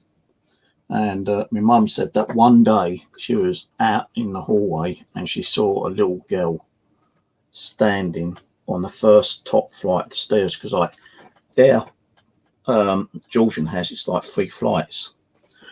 And he goes, my mum saw this young girl top of the stairs. She didn't say nothing about it at all to anyone. She kept it quiet. And then one day he was doing something and he went to go upstairs, and on the 2nd floor he saw this little girl sitting there, and he ran down and called his mum. I don't know how old Warwick is. I think it's about 19, 20. Not sure how old he was when he saw her, but he ran down and he called his mum. He went, Mum, I've just seen a girl on the stairway. She goes, you seen her? He goes, yeah. He goes, well, I didn't want to say nothing, but yeah, I seen this little girl. And they both kind of explained what this little girl looked like, and both of them kind of matched. And not only that, they've heard footsteps, they've heard like whispers, they've heard doors open and shut and all different weird things. So I said, I'd love to get there. Any chance you can get your mum to, your parents to give us permission? I don't know, it's a bit kind of like strict on her, comes into our house, because we've got a lot of antique stuff. So I said, look, nothing to go missing, I'm a nice guy, we just want to do an investigation. Can you ask your mum? He goes, yeah, I'll ask her, but I can't promise you. So I ain't seen him for a couple of weeks. And then one day I went over there and I saw him. I said, oh, Warwick, did you ask your mum about, doing an investigation? He goes, no, but it should be all right. When you come round, I just ask my mum and dad go in the other part of the house. Because their Georgian house is really massive. I wouldn't like to say how many rooms they've got, but they're doing some kind of renovation and they're chopping it in half. So you've got like one part of the Georgian house and you've got like another part of the Georgian house, and the one they're actually where his parents are going to stay is part of the Georgian house where they're going to rent out eventually. I don't know if they have done that or not, but they had scaffold poles here, there and everywhere. So when we went down there, me and my nephew Aaron took a load of gear with us. We took about 6 cameras, video cameras. We took you know, about 4 or 5 K2 meters, audio recorders, REM pod, you know, DC boxes, all that kind of stuff. And first place we started off was the parlour, little kitchen part, ground floor. And something kept drawing me to the end corner part of the parlour, because then there's like a little hallway, and that hallway leads to the back door. And I kept saying to him, I don't know why, but something keeps like drawing me down there. He goes, well, yeah, that's the dark area. I don't like going down there much myself, he said, at night. And I try to keep away from it. I said, well, something keeps like drawing me down there. So I've gone down and taken photos, and I haven't really seen nothing. I said, well, what's that side there, mate? He goes, well, there's an old tunnel there. I said, really? He goes, yeah, there's an old tunnel that goes underneath the house. In the old days, Victorian days, there used to be a load of tunnels everywhere. And because there used to be, you know, quite a lot of crime with the highwaymen and stuff like that, you know, the rich people were a little bit afraid to go out to have like a pint or something, you know, to meet up with friends. So all these tunnels were made. And they used to go up, down under the tunnel and come out underneath the pub where the attic is, and they used to go up through that way. And then when they finished, you know, having their drinks and trying to come home, they used to come back down the tunnel and back to the house that way. I thought, oh, that's cool. I said, can we get down? He goes, no, it's kind of like caved in down here. Like we would think, like he said, he was thinking about like digging it out again, but his parents said, no, it's just too dangerous down here. So we done like this investigation overnight here. Warwick, kind of smoking pot and drinking alcohol, was a bit out of it, you know, kind of thing. Eventually he went up in his room and fell asleep and left us to it. And he said, just let yourself out, you know, kind of thing. And I tell you, the amount of antiques there was crazy, man.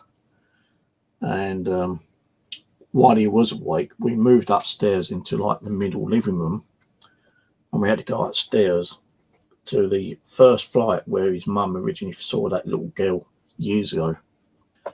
So we put like a doll there, and we put the REM pod there as well. And we're sitting there in the living room, and we're saying, there's a little girl there, you know, there's a doll there. Can you touch the doll? You know, there's the device there as well that lights up lovely colours and makes like a musical tune. If you can touch that, that'd be cool. And we believe the little girl was actually interacting with it because we kept hearing it going off. And Aaron decided to get up and go out to try to find out if if he could see the spirit girl. And as he got up to the living room door, it just kind of went quiet.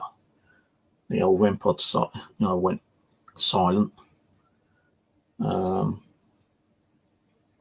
So, Aaron came back in, and we kept asking if they continued doing it, and it still, it started happening again. And that you can hear Aaron saying, oh, thank you very much for that. Can you do it again, please? Being all nice to the spirit child. And I thought there was something else there. I said, there's definitely something else in this room. I could feel, I'm saying to White, I said, is there anything else? And he goes, no, we think there might be a female, another female, an adult, possibly a male as well. Male's more upstairs, not really seen them, but, there's been stories of, people who are living in who died in here. So, there's possibly, a couple of other spirits in here. And I'm sitting in the chair here. There's a chair just to my left, to my right, about 3 foot away, where Aaron's sitting there. And then you've got settee where Warwick's sitting there. And Warwick's asking questions, kind of thing. And I said, look, there's definitely something, I can feel it. And I remember saying, if there's spirit in here, why don't you come and touch me or touch Aaron? Set off that device on the table. And I think it was the REM pod, it did light up. So did the K2 meter light up a couple of times. And I forgot that I said, touch me. After saying that, probably about 5 minutes later, I felt, and I swear on this year, but it's on video, because I even turned around and thought it was Aaron. I felt like a hand touched my shoulder. It just went like that. And I turned around and went, yeah, what? He goes, what? I said, you just touched me, didn't you? He goes, no. I said, come on, don't lie. He goes, I didn't. And he goes, no, he's been sitting there. I said, I'll tell you what, I felt someone touch me. And I can't remember if it was Aaron or woman. He goes, well, you did ask him to touch you, didn't you? I said, yeah, but fucking hell, I didn't expect that. So that kind of creeped me out a little bit. But, no, that's positive. I believe, there was someone in that room. And, asking them to touch me, took them probably about 5 minutes to build up the energy. And they touched me. Then, we moved upstairs to the top floor. We had a knocked off camera up there. I think we had a K2 up there as well. And we went into Warwick's bedroom. And there's like a little hole, like a little cupboard thing there. Like a little door. I said, what's that? He goes, oh, that's like, what do they call it? It's like a little mini passageway. I said, really? He goes, yeah. I said, what's that used for? He goes, well, the owners used to be really strict here in the Victorian times, and they didn't really like the servants talking to each other. And this used to be one of the servants' room. And what they used to do, they used to creep along these little service tunnels to meet up and have a chat with each other.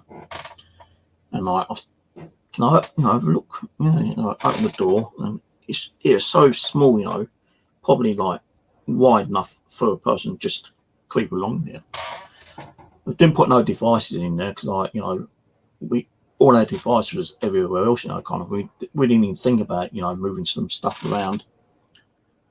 But before we went in there and saw that, there's like an attic, and I said to him, what's up there? He goes, I don't know, I haven't been up there for ages. So have you got a ladder? He goes, well, yeah. And as you pull the thing down, there is a ladder there. I said, can I go up there? He goes, I won't go up there now because it can be, we haven't been up there for years and I think it's unstable. So I said, well, can I just have a peek? He goes, yeah, all right. So I went up there and I had a flashlight and I'm shining it around. I couldn't see nothing up there. But as I came back down, I put my camera up. And as I put my camera up and tilted it around, massive orb shot past it. Oh, fucking hell. I can't remember if that video clip was actually uploaded. Of course, we had like 6 cameras knocked off different parts of the place. And we look at the Georgian as you can see how many videos are uploaded. There's my versions, there's Aaron's videos as well. I'm talking about probably about 20 hours or so of video. So anyway, we gone into Warwick's place, into his bedroom. We told about the the little tunnel service thing. And Warwick goes, I'm tired. If I fall asleep and just let yourself out, he goes, just carry on doing what you're doing. I don't mind. I said, you sure? He goes, yeah. So he sits on the bed and he just went, oh, and fucking crashed down. He was out like a log. And I thought, fucking hell, man, there's all that pot you was smoking. Well, alcohol we bought up. We shouldn't have fucking bought all this alcohol up for him. Because we bought cans of beers up, bought about a dozen cans of beers up. That's what he wanted as payment. So he totally got pissed out of his brain, and high on pot. And as he crashed out, Aaron's walking around with the camera. He goes, Steve, what? What? He goes, I just saw something in the mirror. I said, what? He goes, I don't know. It was like a fucking figure in the mirror, man. I said, did you catch it? I don't know, but I saw it, man. I saw it. So that's a possibility. That's Aaron saw a figure in the mirror. I said, it wasn't your reflection or my reflection, was it? No. So I can't remember if we caught that or not. But we've gone out of Warwick's bedroom and we're standing in the hallway. And we thought we could see his dad's study door open shut. Pardon me, we thought we saw it open and shut slightly, you know, and we thought we heard like sounds in there. Now, it's just me, Aaron, and Warwick that was in there because we went through the whole house and no one else was in there. But we had a camera locked off right outside his door. And we'd gone down and we're still doing like me and Aaron, you know, Warwick's out cold on his bed. So we thought we'd stay for another half hour.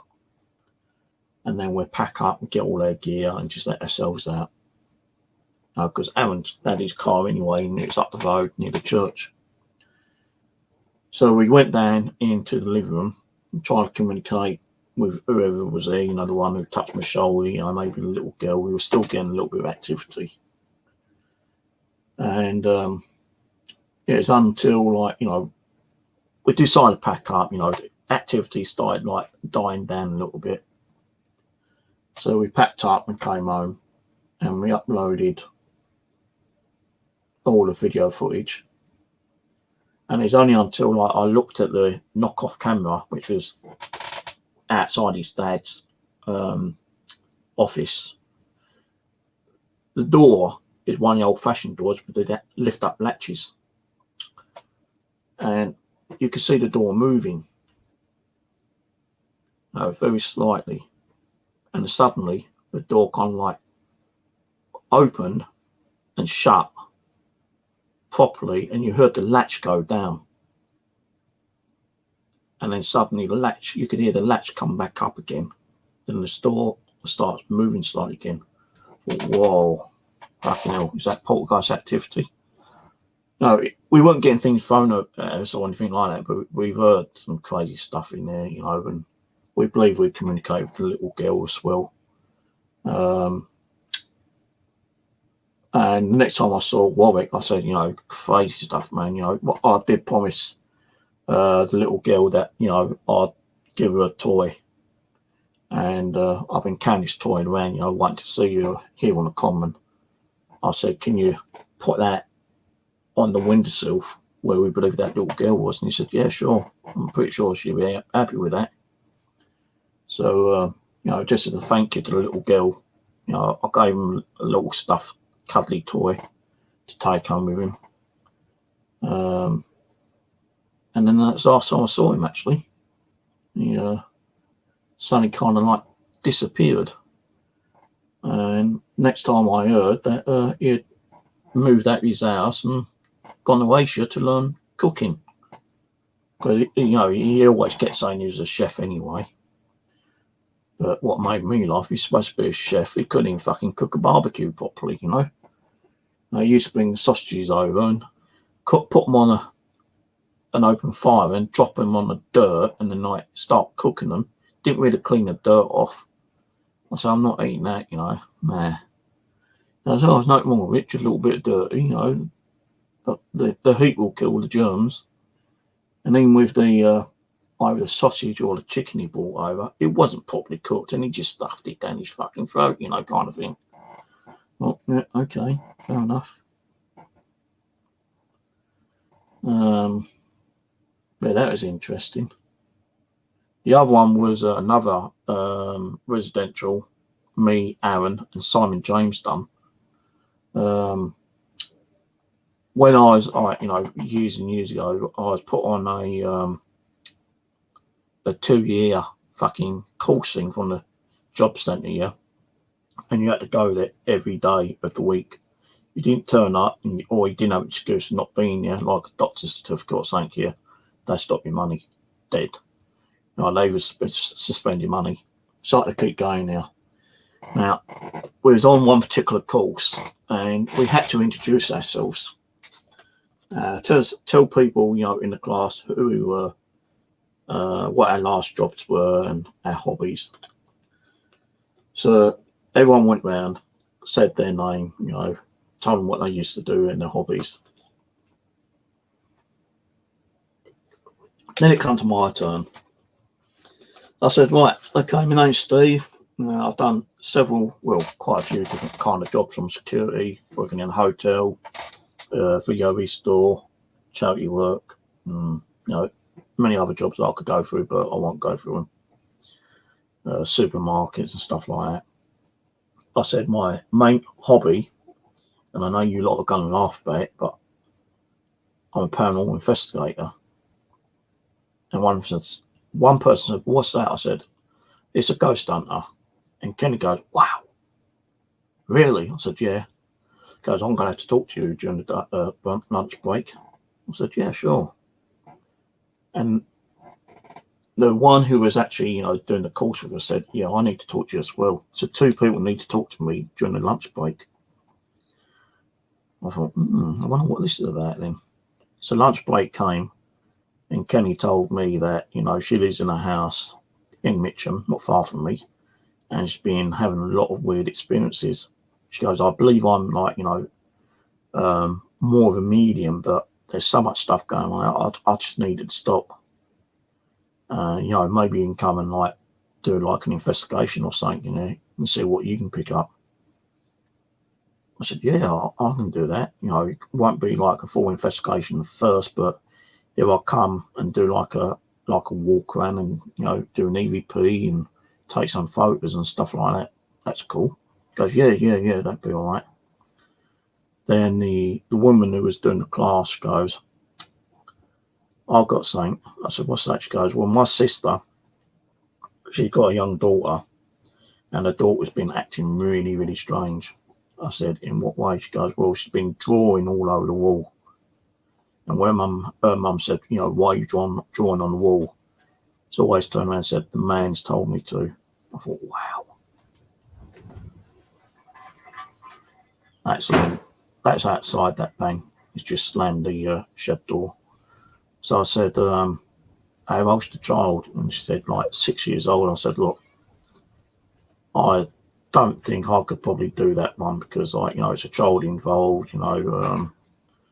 I'd need to question the child, like interview the child, and the parents would need to be there. Would you be okay with that?" She goes, "Yeah," but I said, "I think really I'd need like a child psychiatrist to be there with me, and I don't know anyone like that, so I don't think I could do that, but I'll ask around to see if anyone else could do it."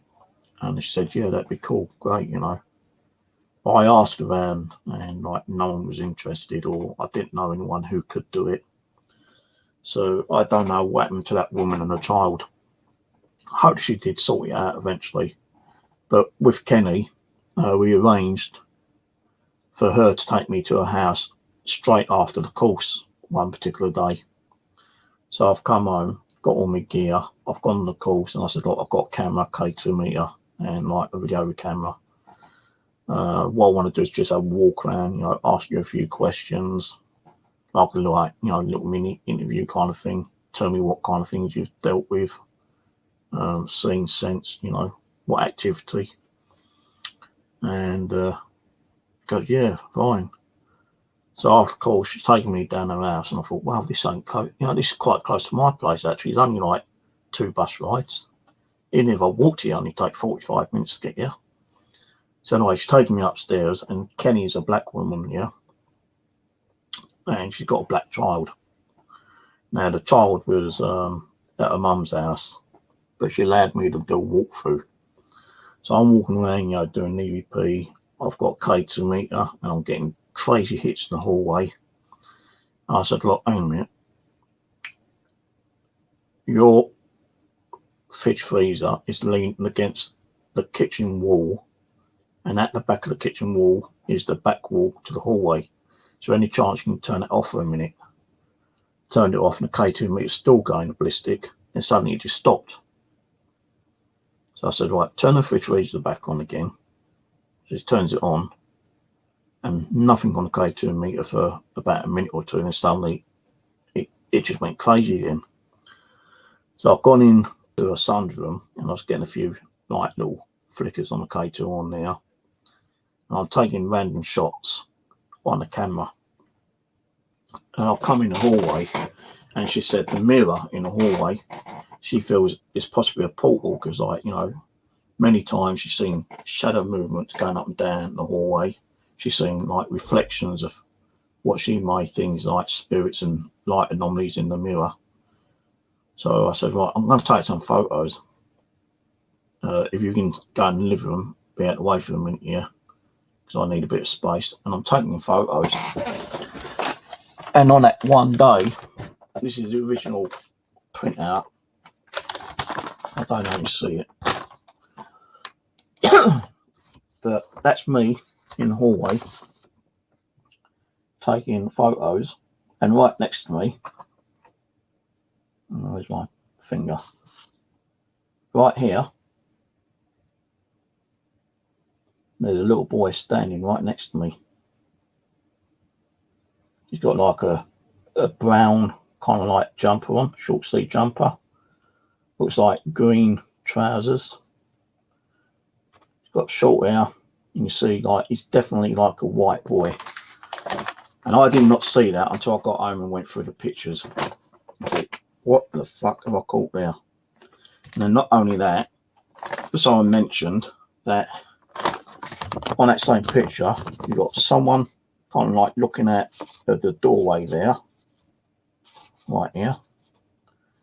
And someone else mentioned that they can see someone standing behind the boy as well. Like another face, possibly like a little girl. Now when I saw that, I said, Kenny, I need to speak to you and I need to go back and do a mini session again. She goes, yeah, sure. She goes, what do you need to tell me? I said, wait until I see you. You're going to be shocked. Now, she always said that. She said that there's a little boy there called Dexter. And, Mitcham completely got bombed, obliterated during the World War II. Now, I believe, like, she said that one day she was in the kitchen with a friend, a white friend, and they was cooking, and they shut the kitchen door. When they went back out, the whole of the windows were kind of like steamed up, and they saw like some writing on the window, and it wasn't none of them. It wasn't the sun, because the sun was at school, and he wouldn't be able to reach that high anyway. And they tried to read it, and when they did read it, it said Dexter. So she believed Dexter was that spirit child. Now, when I saw her and I showed that picture, her expression, what the hell? I said, well, there we go. Your house is definitely haunted. Oh, I know it's haunted. But I didn't think you were going to get that, Steve. I said, nor did I. I said, that's why I want to come back and do some more and see if I can get any more pictures like that. But the second time, I didn't get anything like that. I was still getting K2 hits and stuff. But that was like a definitely little boy standing next to me. And the weirdest thing is, I didn't feel nothing next to me. I didn't feel no cold spots. I didn't feel anyone around me whatsoever. I knew Kenny was in her bed in the living room, because as you come into the doorway, in front door, you've got the hallway. And just as you come into the hallway, you've got the bathroom there. Then you've got the kitchen. Further down, you've got the son's bedroom. And then on the opposite side, you've got Kenny's bedroom and the living room. I said to her, yeah, let me come back and do another little mini, which I did do. I've got a few orb activity, still the K2 was obliterating, on the hallway. Got a few weird things happen on EVP. But I didn't take a ghost box, I don't think, on the second time. I said, yeah, this needs to be investigated. He goes, look, I need it all stopped, Steve. I really need it all stopped. So I said, yeah, just let me know when I can come down. I'll get my nephew Aaron, because I've spoken to Aaron, and he said he definitely want to come and do it. I've also got a guy called Simon James, and he's going to have travel down. It's going to cost him a bit of money. He goes, that's all right, I'll give you, the fare. I said, well, we don't do nothing, for money. It's like everything we do is like free of charge. But if you want to give them something towards the cost of the travel fare, that's up to you. And she did actually give him half the cost of his travel fare, because it was like 60 odd quid. So I think she gave him about 30 quid or something towards the travel fare. And he did stay down at my place anyway, so he had like free accommodation. But the night me and Simon and Aaron went down here, we knew things were going to go. You know, we was getting K2 hits constantly.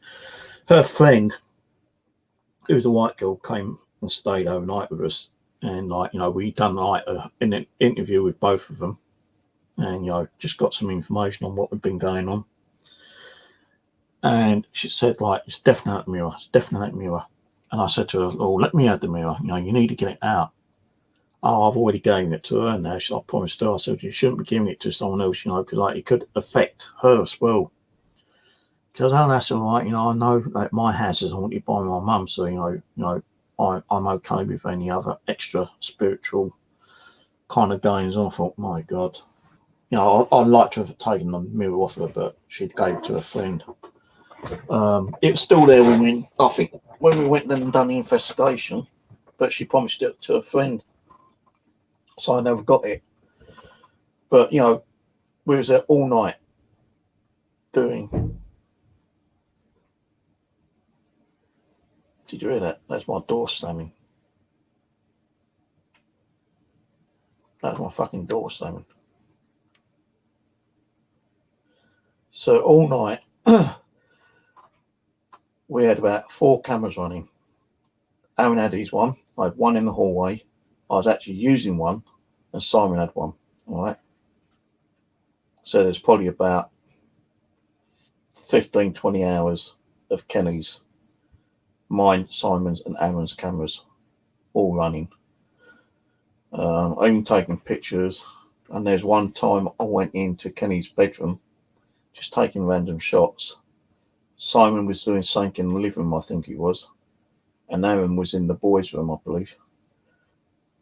And I caught something on camera, and I looked in it. It looked like an old witch. I said, Simon, come in here. He goes, what? I said, come here, I've got something. He goes, I can't undo something. I said, get your ass in here. He goes, I'll be there in a sec. Well, 2 minutes later, he comes in. And I'm sitting there looking at this picture. He goes, what? I said, what do you see there?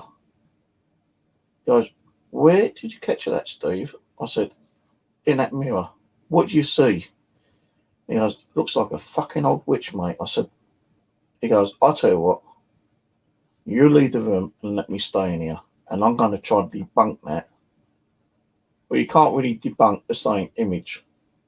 He sat in there for over half an hour taking constant picture after picture after picture and after picture after picture after picture after picture. When we reviewed it, there were nothing exactly the same as what I caught. So I think in Kenny's house there was at least 7 mirrors.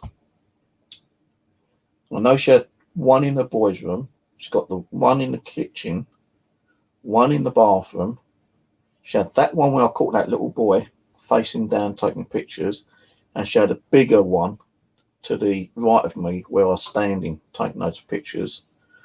And she had 2 in the bedroom, dressing table, and a big one above her bed. I said, you know what? You got portals here. I tell you, you got portals. Because if I'm catching stuff in there, in that one in the hallway, and I just caught a witch in your bedroom dressing table one, I believe they're using these mirrors as portals. He goes, yeah, I think you're right, Steve. He goes, like, it's got to start. I need it, you know, out. I need it over and done with. She goes, I need the peace of mind. So towards the end, you know, we said that, you know, we're going to do prayers. Going to use holy water, you know, blessed salt. I'm going to do prayers. You're going to walk around with Simon and lay blessed salt, put holy water on the doors, you know, and openings and mirrors and windows, and you're going to demand whatever is here to leave. Now, this was around about 5:30, 6 o'clock in the morning, I think it was. So I'm walking around doing the Lord's Prayer. Kenny's walking behind me. Simon's telling her what she needs to do. Even Simon was doing his own kind of prayers as well, I think, at the time. It took about 20 minutes. And just as I finished the last prayer, the whole atmosphere had completely changed. And you could feel the atmosphere had changed. And even Kenny said, wow, guys, it's worked. She goes, that, it's much lighter in here. I feel a lot lighter myself. The whole place is different. She goes, you've done a really great job. I really appreciate it. I said, well, that's what we're here for, to try to help you out. Not another fucking fly. It's the night of the flies in here. Get out, bastard. 3 flies in one night. Where they're coming from, I don't know. So that is another time, where I kind of guy, it spooked me out seeing like a little boy, in the mirror, which I didn't really see or feel myself. It's the camera that took the picture of the mirror that caught it. Things that's happened here, it's been fucking crazy some of the times, man. I've had golf balls thrown at me in the living room when I've been doing the live stream while doing the Ouija board in the living room. I've had the image of little Mary running down the hallway, which was caught on live stream because Pumpkinhead Perry was there on the live stream and said, look, we just seen a little girl run down the hallway. And that's when I was actually going to go out to make a cup of coffee. She said, when I got to the door, I realised the cup was still on the table and I had to come back.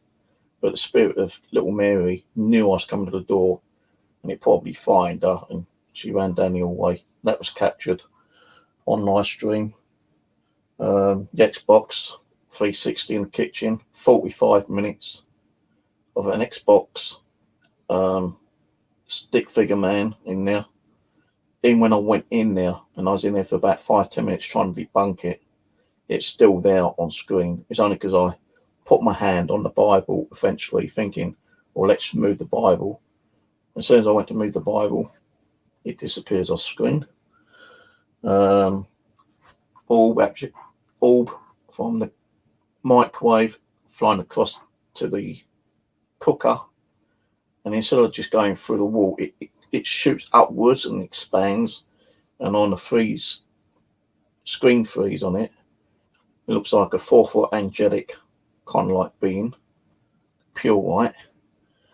The murder mystery unsolved case, when we had been doing Sandra Bland, Elizabeth Shaw, Alicia Lamb. One night we was doing a stream. We was going to be talking about another case or about some of the cases we've been doing. I can't remember exactly what. And just like tonight, one of my cameras went offline, a brand new Wi-Fi camera. And it's me, Rose and Michelle. And I remember saying, oh no, one of my cameras just gone offline. She goes, really? I said, yeah. And as it came back on, a black figure appeared on my camera. And I thought, what the fuck was that? And when she goes, what? I said, and I've got to try to look for this. I went through the 2 living room DVR cameras on playback, didn't see it. I went and got the memory card and checked the memory card on the Wi-Fi, wasn't there. It's only because I had my webcam facing the TV, the big screen TV, which I was using at the time with, I had, I think, 10 cameras running at the time. You actually caught it on the top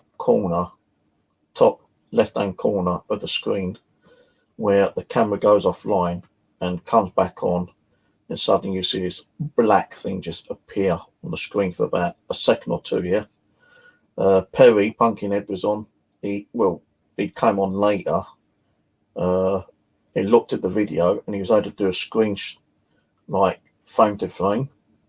And even though it's only like about a second or so, yeah, he was able to do it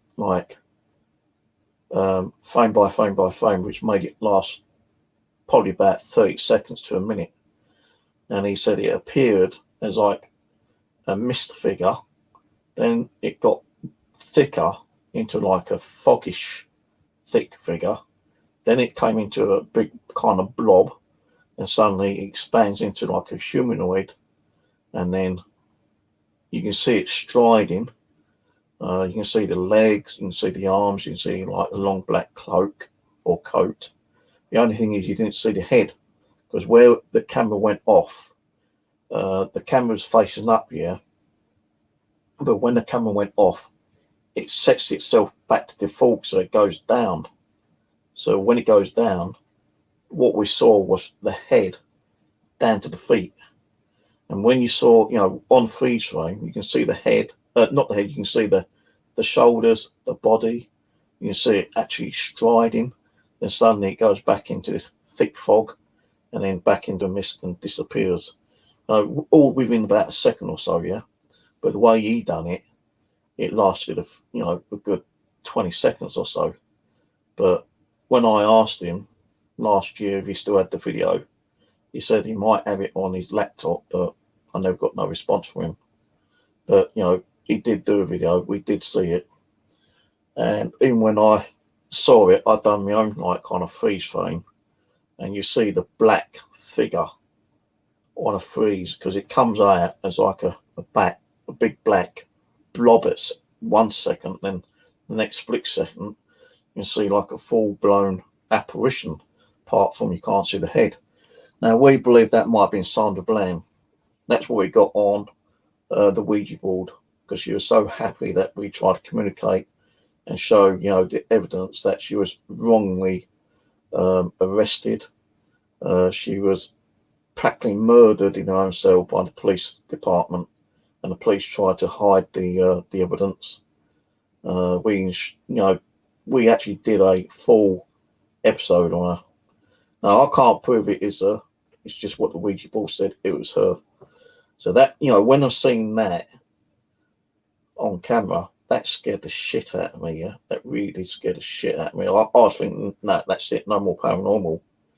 But I think it was probably about 2 hours later, I've calmed myself down. I said, no, that's the stuff we need. That's the evidence we're trying to get. And that is like blind evidence. And, I've had quite a few views on it, but it's not gone like viral like some people do. When they fake something, they get like 2 million hits. None of anything that I said and done tonight has ever been faked. Nothing has. But I still get called a liar and a faker. Although I've got pure evidence. How can you, in some way, make an apparition appear on a camera which is being recorded on another camera on a live stream? How can you edit that in? You wouldn't be able to. It's impossible. And I said, if anyone got the doubt, just take the video. People have actually taken videos before, stripped it with filters and different software. I guarantee you that is 100% pure activity. And I ain't got famous over it, because I didn't think about, ringing up the newspapers or radio shows or anything like that. It happens when it happens. I have had people say to me before, I'd like to get you on a radio show. There was one person just a year ago. She was, what's it called? A journalist. And she contacted me through Facebook, and I still got the messages as proof. She said she was doing an article about Haunted Mitcham, and she saw my channel, and she goes to me, I'd like to meet up with you, talk about it, and maybe you can take me to some of the haunted locations. Goes, I'll pay your costs. I said, well, I ain't got a vehicle. She goes, that's all right, get a taxi or I can drive you. I said to her, look, I'm going through a lot at the moment. I can't really put myself available because I'm going through a lot of stress and depression. And I explained to her why. I said, look, if you want to do an article on a haunted house, and I can give you someone's details who has got an natural haunted house. But she said, well, we actually want someone who lives in this area, because that's what I contacted you for. And I had to say sorry, no. So, I could have been in the newspapers, I could have probably been in a book, which she said she was going to be writing, but I had to turn it down because of all the shit was going on, all the hate, all the drama. So I had to just turn around and say, no, sorry. No, I've had some really weird, crazy shit happen there. A lot of you have seen it. I've had a possession, and I can back that up 100% because Lindsay was there at the time, and a few other people. I've been practically, it felt like thrown across the room. It was more like someone punched me at the back of the shoulder and I got thrown across the room. I've had things thrown at me in the living room. I've had Bibles being knocked down. I've had crosses being knocked down. I had Simon James's doll, which I now own. Simon James used to have a doll when he was doing live streams, and his doll moved live on stream. And I had that doll, and I was doing a stream. Gotcha, you fucker. Flyer number 3 in the bin. I knew I'd get it soon enough. So yeah, Simon sent the doll down because he wanted to get rid of all his stuff because he's like, getting a family. He met a woman and they was having a kid, and he didn't want all this paranormal to affect his kid. So he sent it all down to me. And I had his doll, which moved on the camera one night, when it was up his place. I had it here behind me. And one particular night I had it here. She had a K2 meter standing right in front of her. And it shouldn't have happened, but it did. But the actual K2 meter, I think it was, actually fell forward. And it shouldn't have done because it leaned backwards. If it was going to fall, it would have fallen backwards, but she was actually holding it up and it just kind of went. So, I believe that she still might be a little bit active time to time.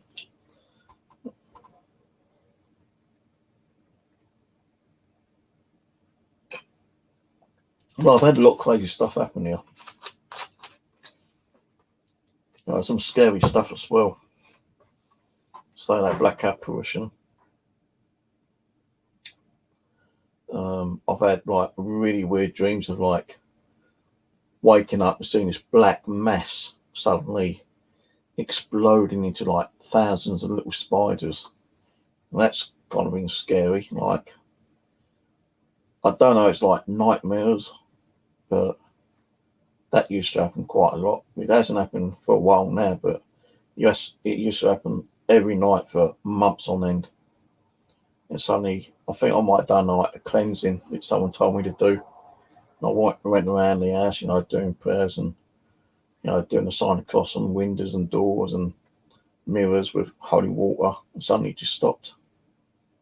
Don't know if those kind of weird nightmares anymore. But it was, it's just sleeping there. And it feels like something disturbs you and you wake up, but you're not actually awake. But you feel like you wake up and you see this black thing in front of you. And you're looking at it and suddenly it just explodes into a million spiders. See all these spiders running around. And I've had to say, stop, kind of in sleep, and it suddenly just disappears. Hello, Gray. I think I've seen you on here before, haven't I?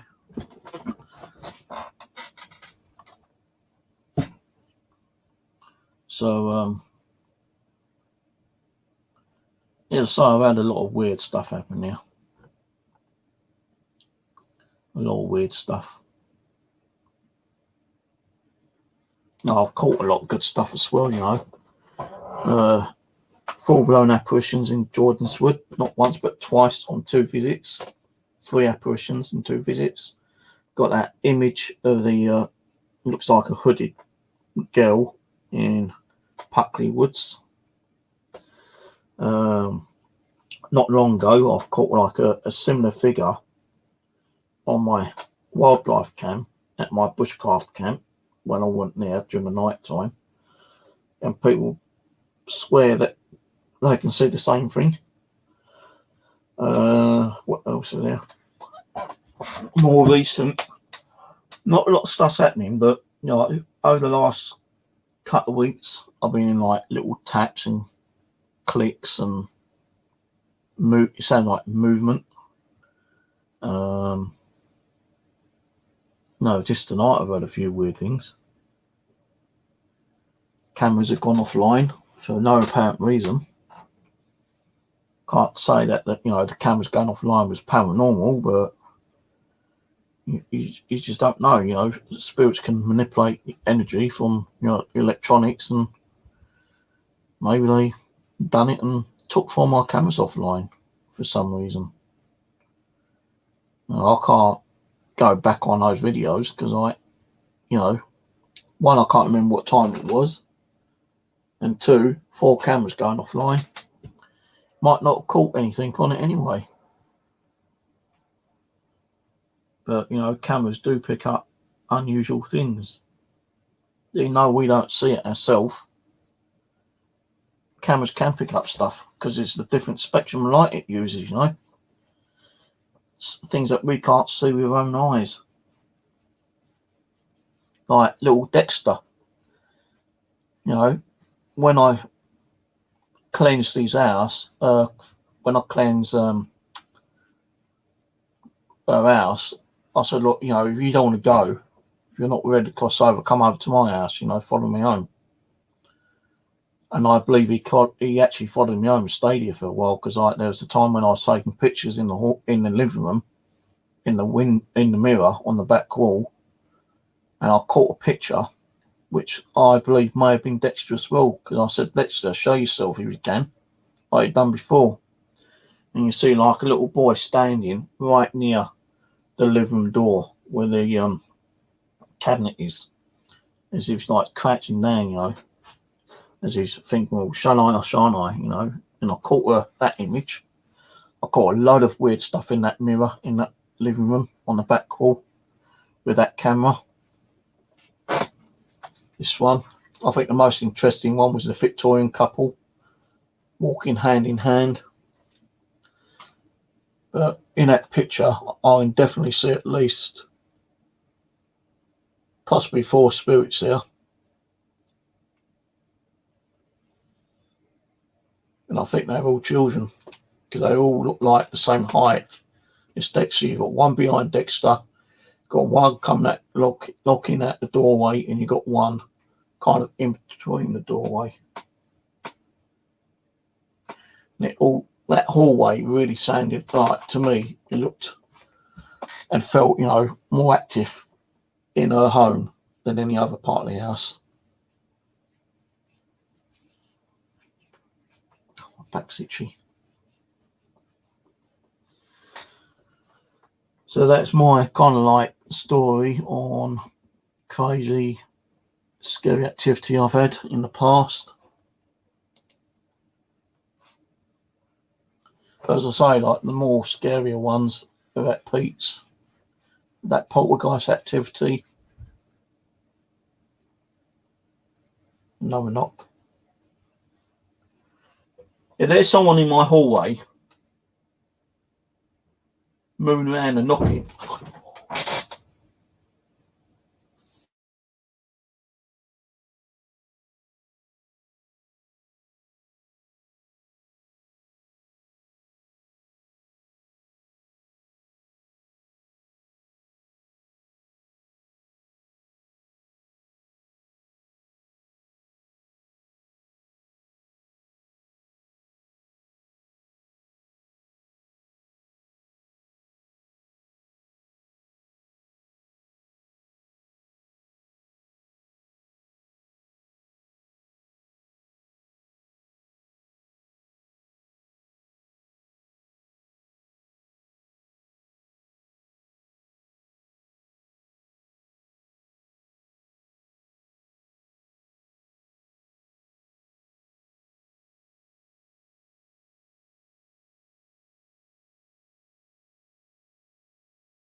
Would you believe my internet went offline?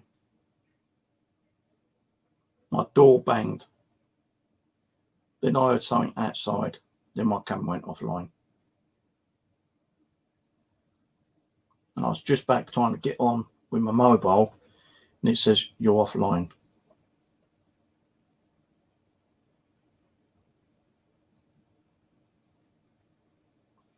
Right, anyone in the hallway? Can you make a sound again?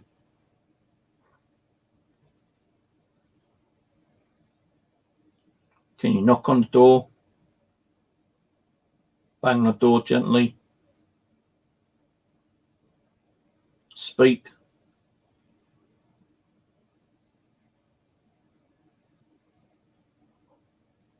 Can you make my light flash?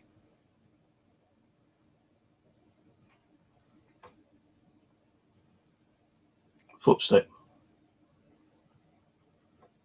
Thing is, I'm not seeing nothing in the fucking hallway on DVR, but I'm hearing it. And again. And again.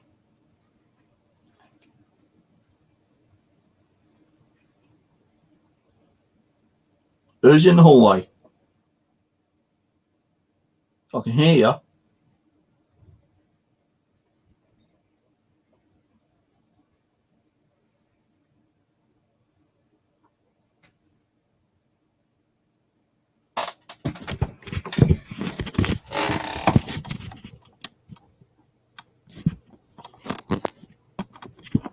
Hey, who's in the hallway? Tell me. Show yourself in the hallway.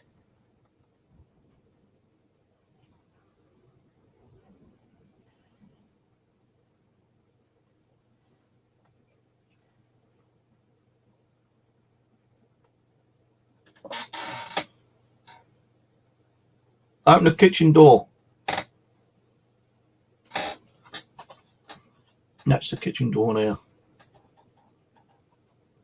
Can you open the kitchen door?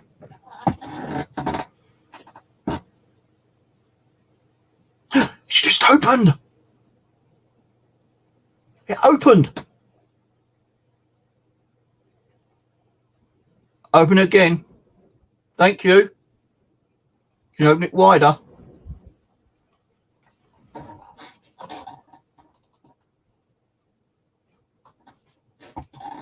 Door's moving, guys. Open it again.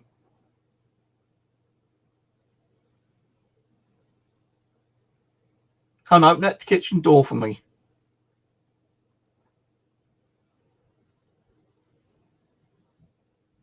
Can you do it a couple of times?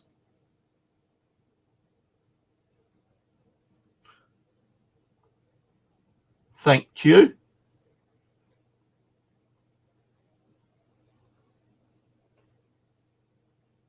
Are you in the kitchen?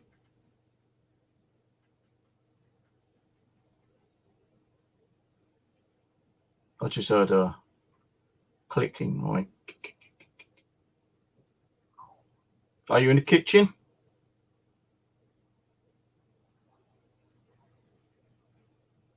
Open the door if you can hear me. Can't open the kitchen door if you can hear me.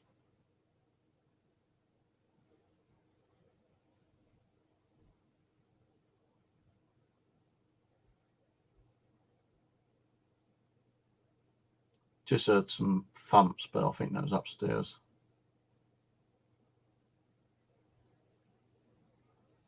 That door was open at least 3 or 4 times.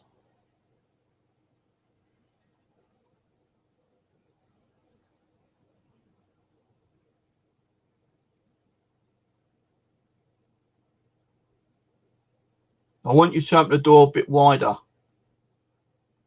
so that you can do it for me. It doesn't take that much. And oh. Okay, thank you. Okay, thank you. Holy shit. Are you seeing that, guys? That door is fucking opening and closing. Opening, closing on direct command. Holy shit. Okay, you can close it. Thank you. Whoa. That door is going crazy.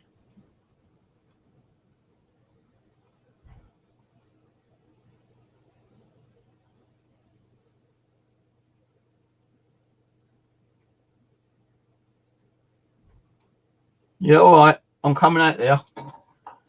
I'm coming out. I don't you scaring me. I do have the window open, but it's not open enough for a fucking breeze to open that door. Look. Right, I'm coming out. Oh, shit. I'm coming out. I don't you scaring the fuck out of me either.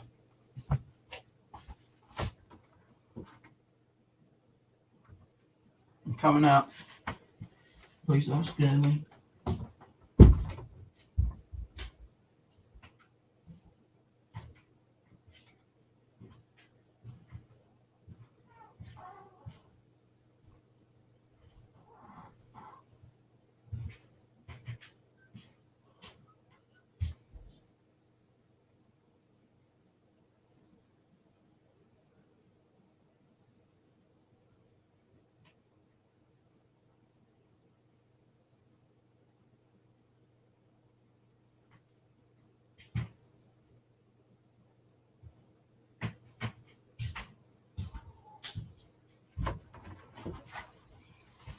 Now, the window's open, or was open. I closed the window.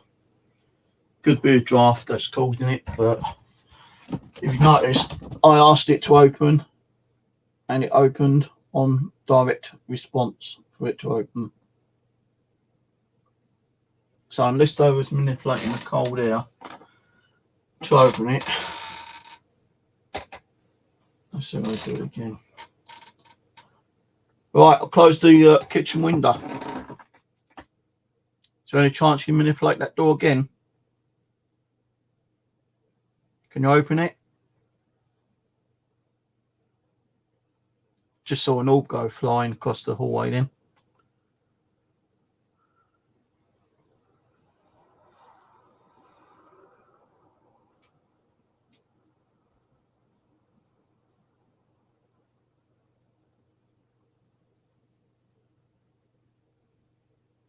Oh, fucking old cat just gone out there, scared the shit out of me.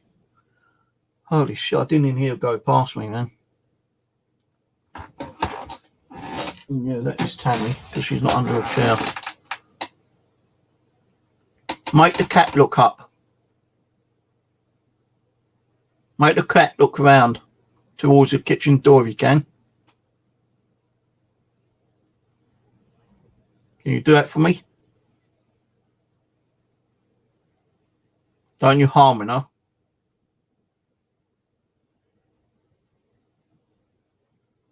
Kitchen door just moved slightly again then. And that kitchen window is shut.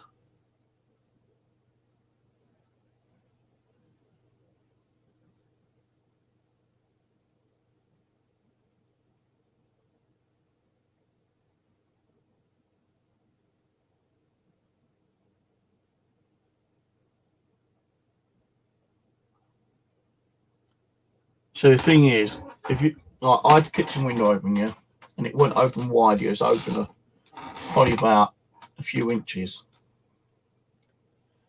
Now that is a heavy door. You can't get a draft open that door like it did, but let's say, you know, it was causing a bit of a gust. Right? It's not that windy out there. Now, were they actually using the cold air from the wind to manipulate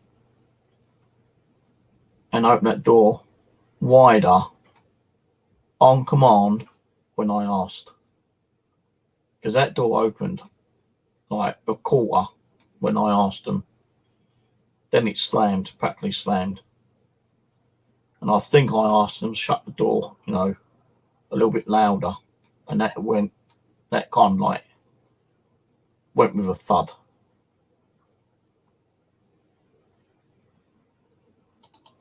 So that's the kind of thing which is a kind of a bit spooky in one way.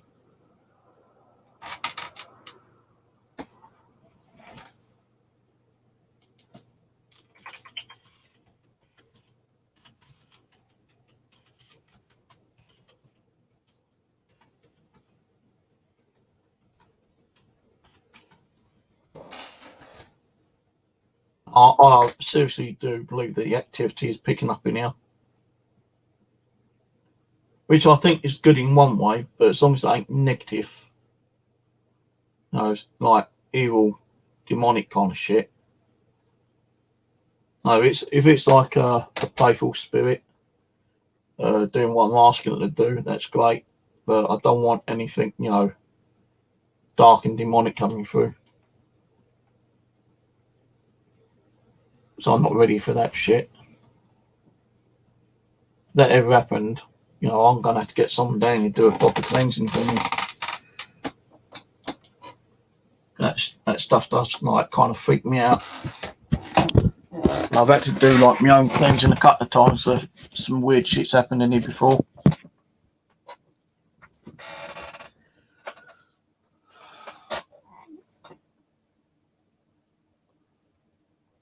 So, what time is it? 2:37. It's Friday. Now, I won't be on tonight. I might do a stream Saturday night, but I don't know because Saturday and Sunday I'm going to go to two car boot fairs, one on Saturday and one on Sunday. So if I'm not on tonight, I won't be on Saturday or Sunday, I don't think. But I will be on Sunday night. I'm saying Saturday, Sunday, hang on. Friday night I might be on. Tonight I might be on, I don't know yet. Saturday I won't be on. Sunday I may come on. Sunday night I don't know. But if I do, I'm going to do some ghost box sessions. Because I want to try out some of the ghost boxes I've got. And I have got some more ghost boxes coming through as well.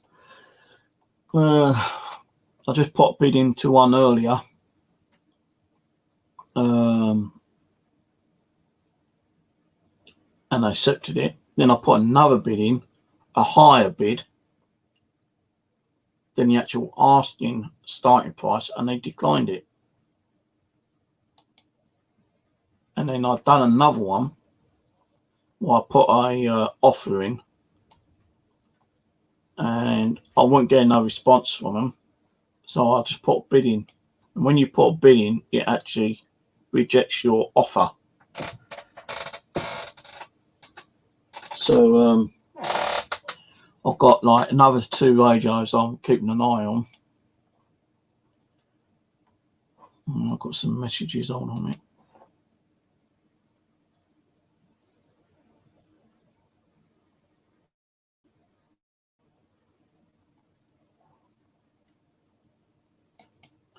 See, there's a TCM radio, which I don't even remember putting a bid on, I think, yeah.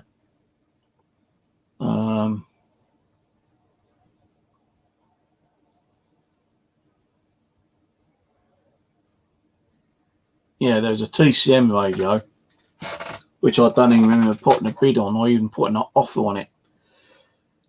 And I got a message come through saying declined, offer declined. I thought, well, how can it decline it if I've not put a bid on it or even an offer, which is weird.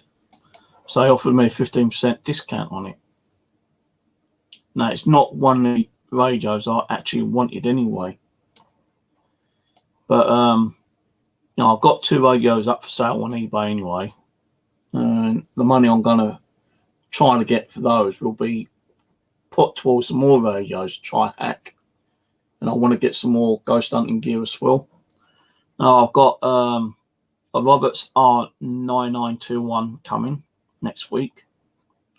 I've got a Roberts R983 coming next week. And I've got a Roberts 9906, similar to the one that Mark Davis owns. That's coming next week. And maybe this weekend I've got a Roberts R881 coming. And maybe a Sony synthesizer ICF M350L. So that's 1, 2, 3, 4, 5 more radios. I'm going to try to hack them. Most of them I might keep for my own collection, but if I do see other ones at a reasonable price, And I've got ones here that I've already hacked. If they are hackable, at least I can keep out an eye on other ones similar to the ones I've hacked. And if they go cheap enough, I can buy them. And then I can resell them to buy even more radios. If you see what I mean. But all in all, I've got 1, 2, 3, 4, another 4 Roberts radios coming through, and a Sony radio. And they'll all be here sometime from the weekend onwards. 2 of them's not even been posted yet. One says the 9906 should be here between Wednesday and Thursday next week. The R881 should be here between Saturday and Monday. And the Sony should be up between Monday and Tuesday. So I'll give them a test out so I can hack them. If I can't hack them, I'm just going to put them back together, rewire the cables I might have to cut, and then put them back on eBay to resell for the price I bought them for. But they are hackable. The price will go up. How much to, I don't know yet. Sometimes I double my money, because even doubling money, I still got my fees, listing fees, selling fees, postal fees, and PayPal fees I've got to pay out. So I ain't going to make much profit on them, and I don't expect to make a lot of profit on them. So I want people to buy them in the paranormal unity and have them in their own kind of paranormal gear collection, so they can use them themselves.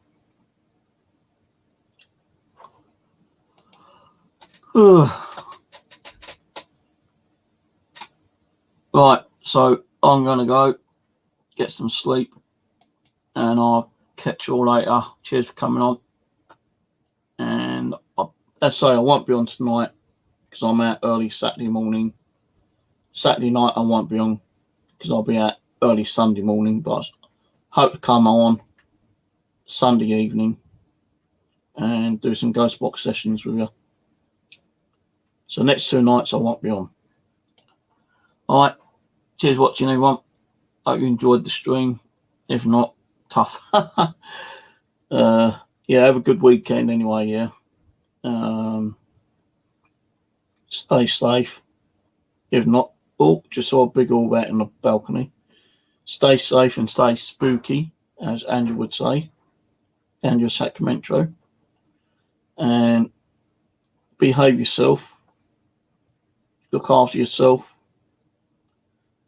And that's it. Love, light, and peace. Catch you later.